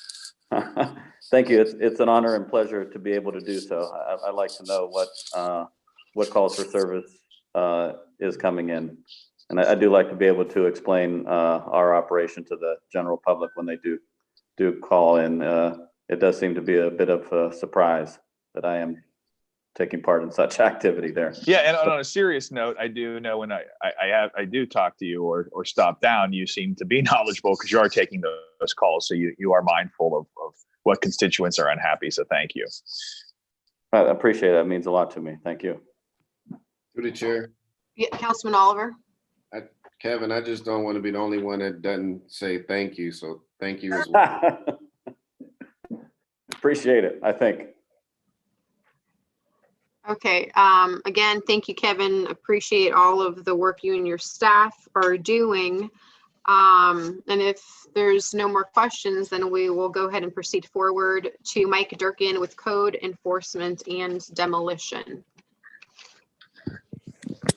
Okay, good evening, everyone. I hope all of you, thank you for letting me have this time first off, but I did send out an email today and I'm not sure if everyone got it. I tried to explain some of my things that had been going on. The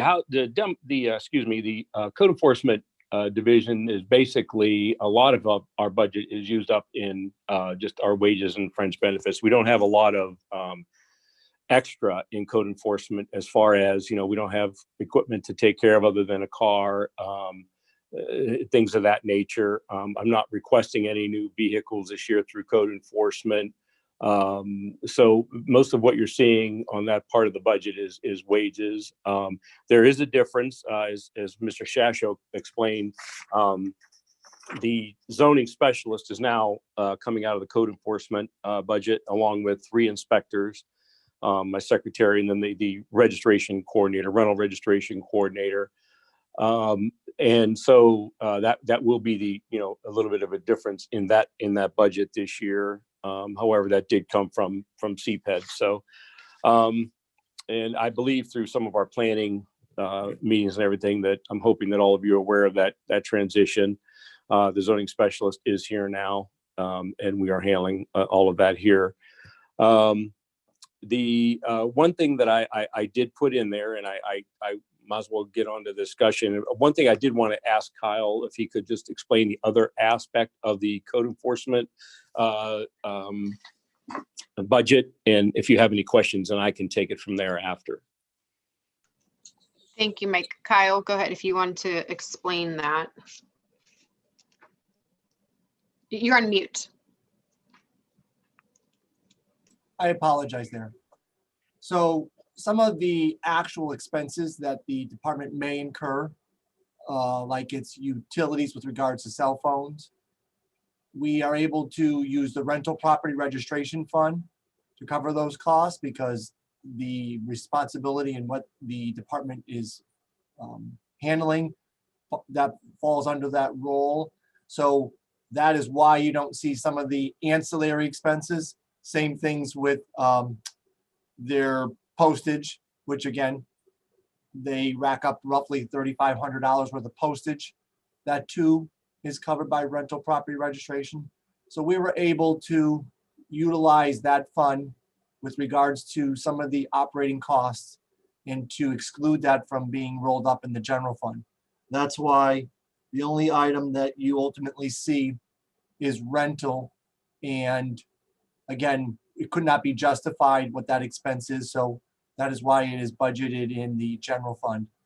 With regards to wages and benefits, all of those increases are, as Mike outlined, as a result of the change in the number of headcount in the responsibilities within that department. So that is what is driving those increases. But I know that he's going to address now, potentially asking you to do even more with regards to this budget. I know that the administration and myself were supportive of that, and I'm hoping that you find his outline also encouraging and that you support what he's going to come and ask to have added to his budget. So I will hand it back over to him. Okay, through the chair. Yes, Mike. Okay, so that does explain it, and basically code enforcement is a very simple process as far as the budget goes, and we don't really have not a lot of extra curricular expenses. So one of the things that I did want to talk about, and I did try to send out to all of you and try and explain it the best as I possibly could, is I would like to get back to getting we had in the past, we had code enforcement officer, and this officer is the has the ability to go out and do and as all of you know, we get these calls every day, and so do you, for red tags, for water, for vehicles in the yards, for quality of life issues, which has probably gotten to be more than our share of calls, junk in the yard, these types of things that we deal with, dogs, hoarding situations that have gone through the roof in the last 2 years, literally. So what I wanted to do and just explain to you, when we have our wish list, is to increase my staff by one, that being hiring a code enforcement officer, a housing code enforcement officer. And I did send over the job description that we had in the past, and not much has changed in the way of that. So this job description will suffice for the time being. If we do see anything, if it does get implemented, and if we do see anything, that we will come back and try and readjust the job description. That being said, we already have one staff member who is a code enforcement officer, meets all the qualifications and has all of the training. It would be a simple move for us to have that person become a code enforcement officer. It would only cost us, I think I put in our email about $4,000, but in all actuality, it's about $4,889.21. That would be the difference between converting that. And then that person would be assuming, which what I'm trying to move towards, which we do have here, is our dual roles, which that person would be an inspector / code enforcement officer. And then the new code enforcement officer, obviously, I showed you the cost there. And that cost is assuming that new hire would be a person who has the family medical insurance, which is the highest amount that we would be able to pay out. And it is quite a large difference if we do find somebody who does not have a family. But anyways, moving on from there, that they would be assuming or augmenting is actually a better word. And some of the duties of the community police officers that they get pulled away from or diverted to, and to no fault of anybody's. It's an extremely important situation that everybody has to deal with on a daily basis. However, these code enforcement officers would be doing just that. They would not be pulled away to, do anything that the community police officers have to do on a daily basis. I work with these community police officers, our inspectors. Everybody works with them on a daily basis, and I can tell you that job for those 4 people is an extremely busy position. We've been dealing with, we have them, today I was out with them all day. Tomorrow I'm going to be out with them all day.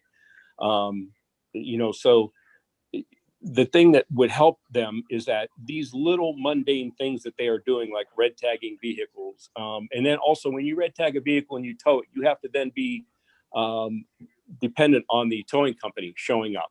If they have a major wreck, and those types of things. So it takes so much out of their day to do that, where the code enforcement officer can do other code things and be on that same street. We have plenty of work on every street that we go to, while they're waiting for those tow trucks to show up. So there's plenty of things for them to do.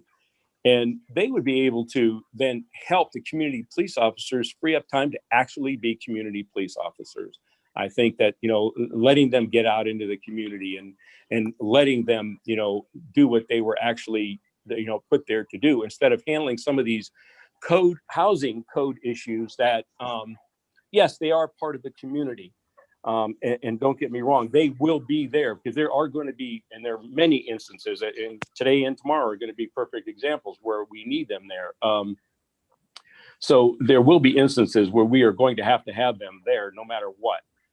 However, I feel these code enforcement officers can really amp up their ability to handle some of these situations, and to handle some of these code situations and housing situations that are really, in light of the way the world is, that, we're going into these communities, and these officers are, well, I don't want to use the word browbeating, but they're handing out tickets to people that we're trying to encourage them to, spend time with our police officers. And really, code enforcement is honestly, and we all know it's 100% complaint-based department. So that's our job, is to handle code enforcement. Whereas I would like to free up some of our community police officers' time to do that, to be involved in parades and, traffic and different things that they have to handle on a daily basis that I can't even begin to, know anything about. However, I do know that they spend a lot of their time doing this, and it's, I feel it would be better served in code enforcement to handle some of these situations. And they're still going to have to handle it. It's not like it's going to go away. It's just that we would be able to handle it on a more regular basis, and not then get pulled away or diverted to do other things that are, police related. So, I believe it would augment that process, and it would really help move it along. In the long run, we still need their help. It's not like we don't need their help. It's just that it would augment some of the mundane administrative parts of the job that, they have to do on a daily basis, that take up all their time. And we would be doing it in place of that. And we would have one person on the north side of the river, one person on the south side of the river. And financially, the only way to handle that right now is through our budget. I will be meeting with, Beverly to try and discuss to get, and then part of these, our inspectors will be hopefully subsidized through the housing strategy and the part of that. And that's a long 3 to 5 year process, I believe, that will work. But that's a whole discussion for another day. So that's my intent on requesting this additional personnel to get this into play. And I believe we can, really move forward with this and hopefully, do better for our citizens of Youngstown and stay in the community as far as the police go. And in this way, these officers are handling all of the other stuff that we deal with on a daily basis. Thank you, Mike. Just a quick comment, and then Councilman Oliver, and then Councilman Turner. I'm in support of adding these code enforcement officers. I believe it was the first year of this administration that I presented something similar, and at that time it was, I don't say shut down and turned down, but it was. So I mean, this was much needed, I believe, years ago. I think your department is very important. A lot of the grievances and concerns that we receive from residents have to deal with these quality of life issues. So I feel that this is a good return on investment. So it is necessary. So that's just a comment, but Julius? No, you kind of took the words out of my mouth. I was just going to ask Mike, why now? Have you seen a difference or an uptick in things to the point where you want to do this now? Because I know this was presented as a plan probably 3 years ago or more. So what's the big difference that you want to put this in place now as opposed to 3 years ago? Through the chair. So yes, you're right. And so I'll be honest with you, it took me time to deal with this on a daily basis and realize some of the things that were going on. It's twofold. One, when I started, we lost a couple of inspectors right off the get-go. And I didn't replace them. I tried to get the work done and tried to save the money. And it obviously, we all know that's not going to work in this department. It's not saving money, but cutting back on personnel is not the way to do things. However, I do see, and I know you see this, Councilman, because we communicate on a regular basis, the uptick in a lot of quality of life issues. And I don't know if it's so much COVID related or it's just a culmination of everything in our city. And I feel like right now we are at a tipping point when I see, we've been doing a lot of our demolition, and everybody was focused on demolition as a way to clean up the city of Youngstown. And however, it did bring to light a lot of the problems that we do have in the city. And so, I agree with you that, right now the timing is essential, because I feel I sit on the Healthy Homes Committee with Aaron Bishop. And, one of the big things we discuss is the quality of life issues and the housing and the safety and the health of our community. And right now I see a dramatic increase in the health issues. And when I say the health issues, the situations that we're rolling up upon on a daily basis of hoarding, of seniors living in squalor, us having to tear down homes that are just so deplorable that we can't even, keep them up for another day or two. So, I want to get on top of this, and I feel right now this is the way to do it. I did want to wait until we had HUD funding to do it. However, I think the longer we wait for that, I think that, I don't know. I just think if we can financially afford it to get it started now, I would like to see, we have two that we can actually afford in the budget. Because we really, in all actuality, only be adding one plus, like I said, the $4,000. However, I would like to see two more. I believe that we should have one for each side of town. But, obviously our normal budget through code enforcement, we could not sustain that. So, if we're able to secure some of them funds through HUD, then, obviously I would like to move in that direction. But I don't want to do anything financially that we can't recover from. So for right now, I know that we can afford this. I would like to start this way and hopefully in the next couple of years, move in that direction. So yes, I agree with you. And, I just definitely feel that the time is right to get this taken care of. Follow up to the chair. Mike, yeah, I definitely will support this here in the fourth quarter, but I think you would have been a lot more further ahead of the game if we would have done this in the first quarter. But I do support it. Thanks, Mike. Thank you. And I do agree with you. Through the chair. Samantha? So first, I just wanted, I think that a conversation with the police chief is warranted for the community policing and how that relationship will work in the future. But can you indulge me for a minute? I'm going to give you a scenario, and I would like you to tell me who on your staff handles what's happening. So ring, ring, I'm calling you. Who picks up the phone? A complaint about a house. Who picks up the phone?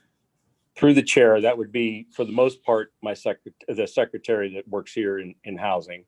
Okay. On any given day, the inspectors are usually here in the morning, doing research or any email from the previous evening that the secretary may receive, either anonymous and or a phone call,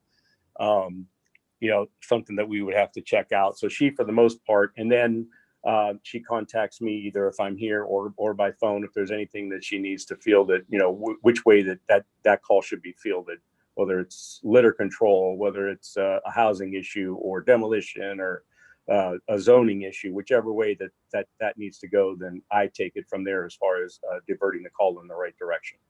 Okay.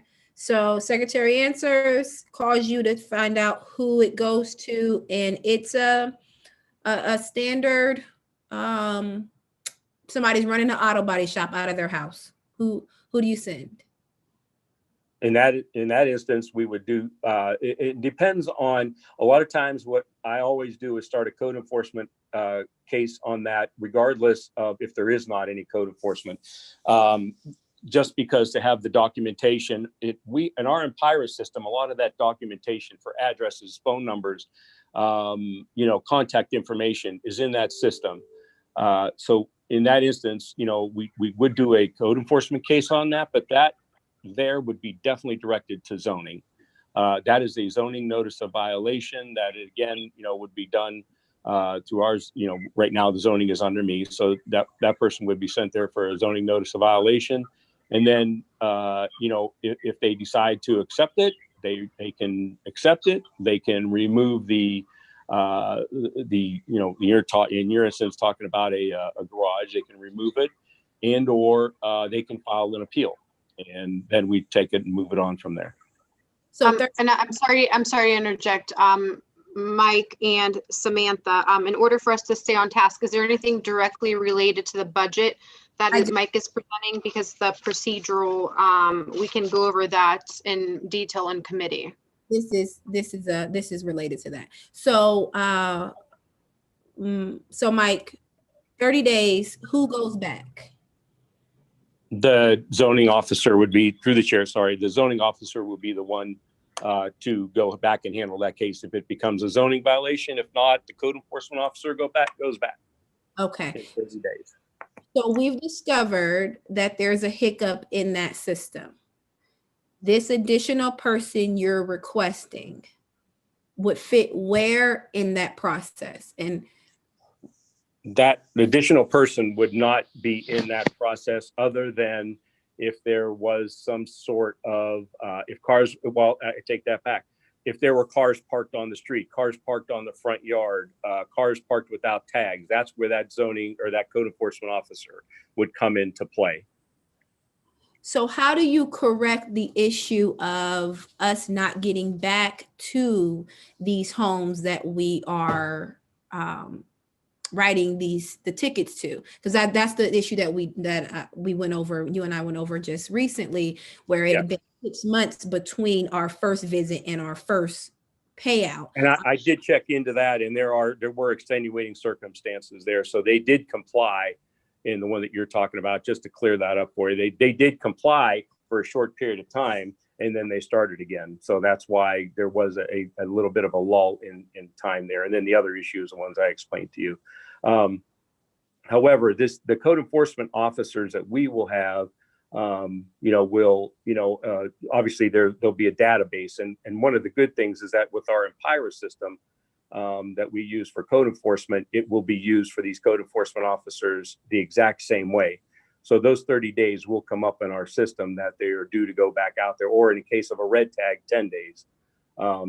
So those things will be handled. Now, obviously, I'll be honest with you, Councilwoman. I mean, we are, with the amount of work that we have in the city of Youngstown with regards to code enforcement, zoning issues, quality of life issues, we are nowhere near other communities with regards to the amount of inspectors that are needed to bring this city into 100% compliance. I mean, it's going to be a long time before we're able to do anything like that. However, these guys go out and do the best that they can every day on a daily basis. And the thing is, we only have 8 hours to complete all these tasks. So, I mean, these two code enforcement officers will definitely help that process, because they, again, will, help that, code enforcement officer, or even a community police officer who has to write those tickets, and in some of these instances, like what you're talking about, car dealerships are the vein of our existence right now, or car places in the city of Youngstown.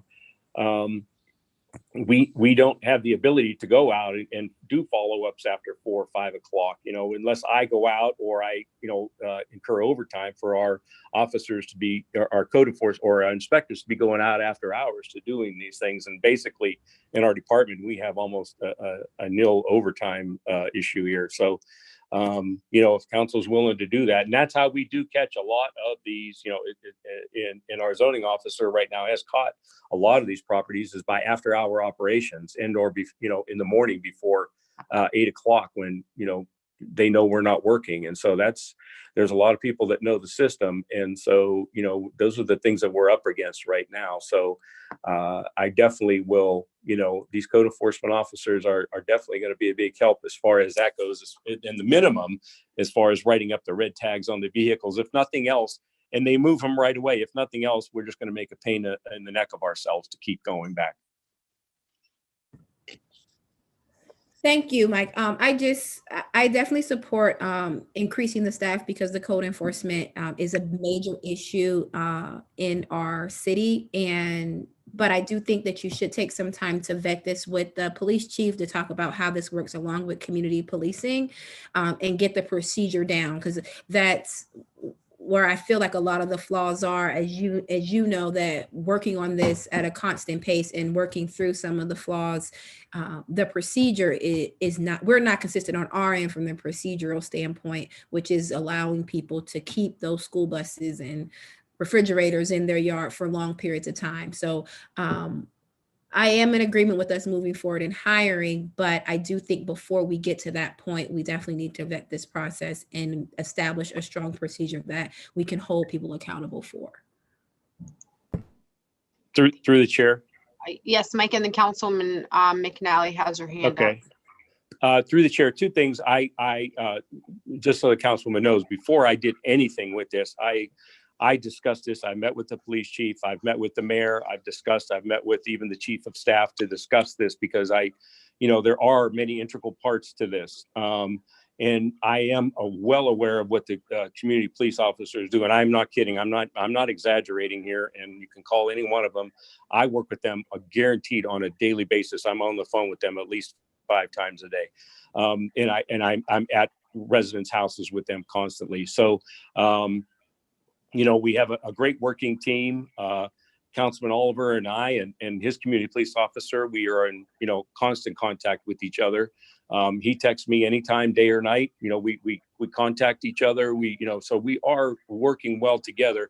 And like I said, it's just a matter of some data issues that we're going to try to put together, and just getting the help out there to handle these little things on a daily basis. And I believe we will see a difference. And if we don't, I will be the first one to come to each and every one of you and tell you it's not working and I was wrong.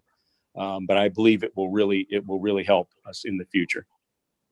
Thank you, Mike, for reiterating that, because you did provide that information to us via email in your attachment. So thank you. Councilman McNally.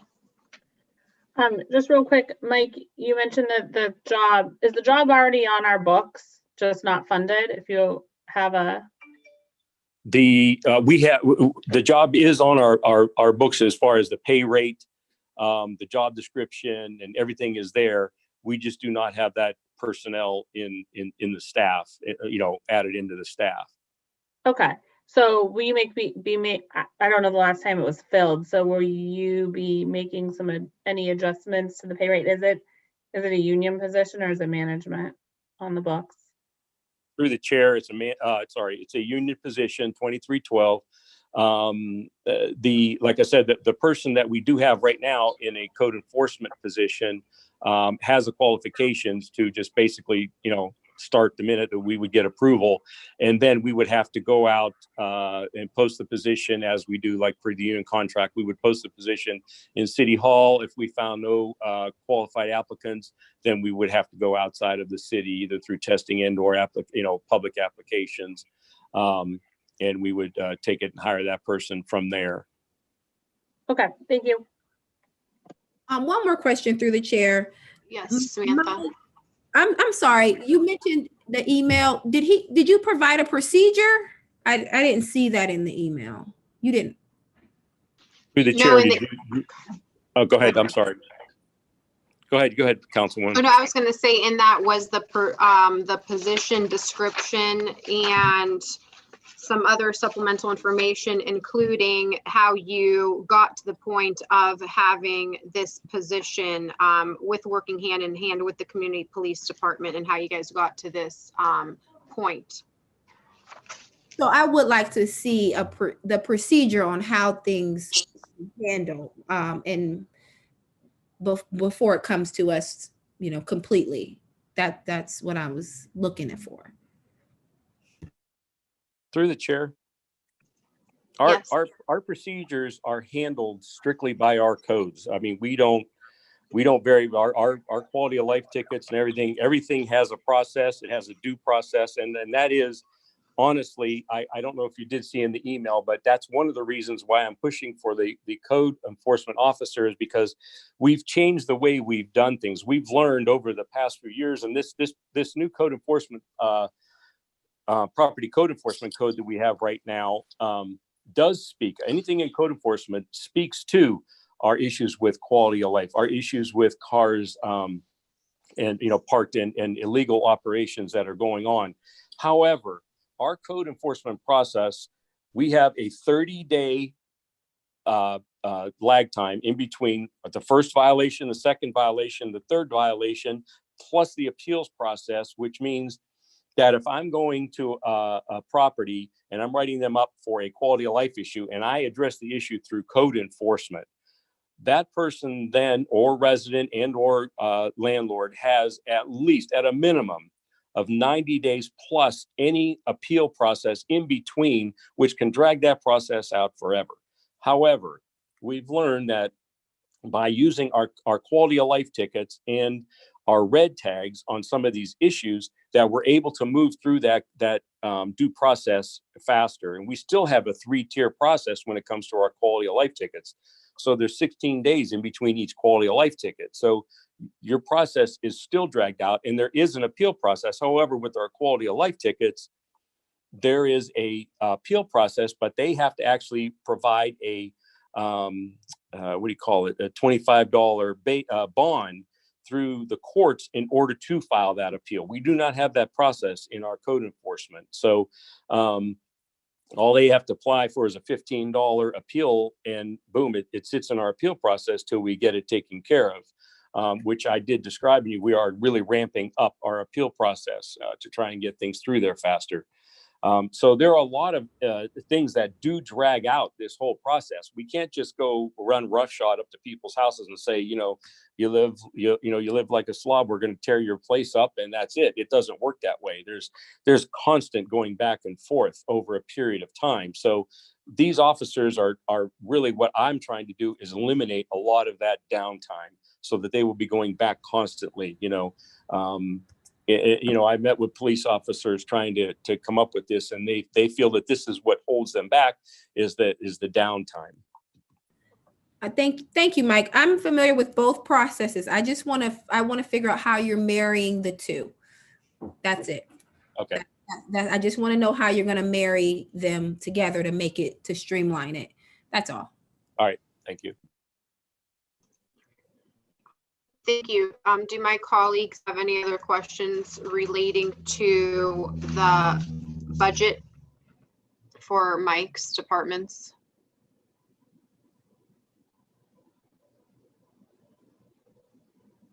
No. Okay. Very good. Well, thank you, Mike, for that presentation.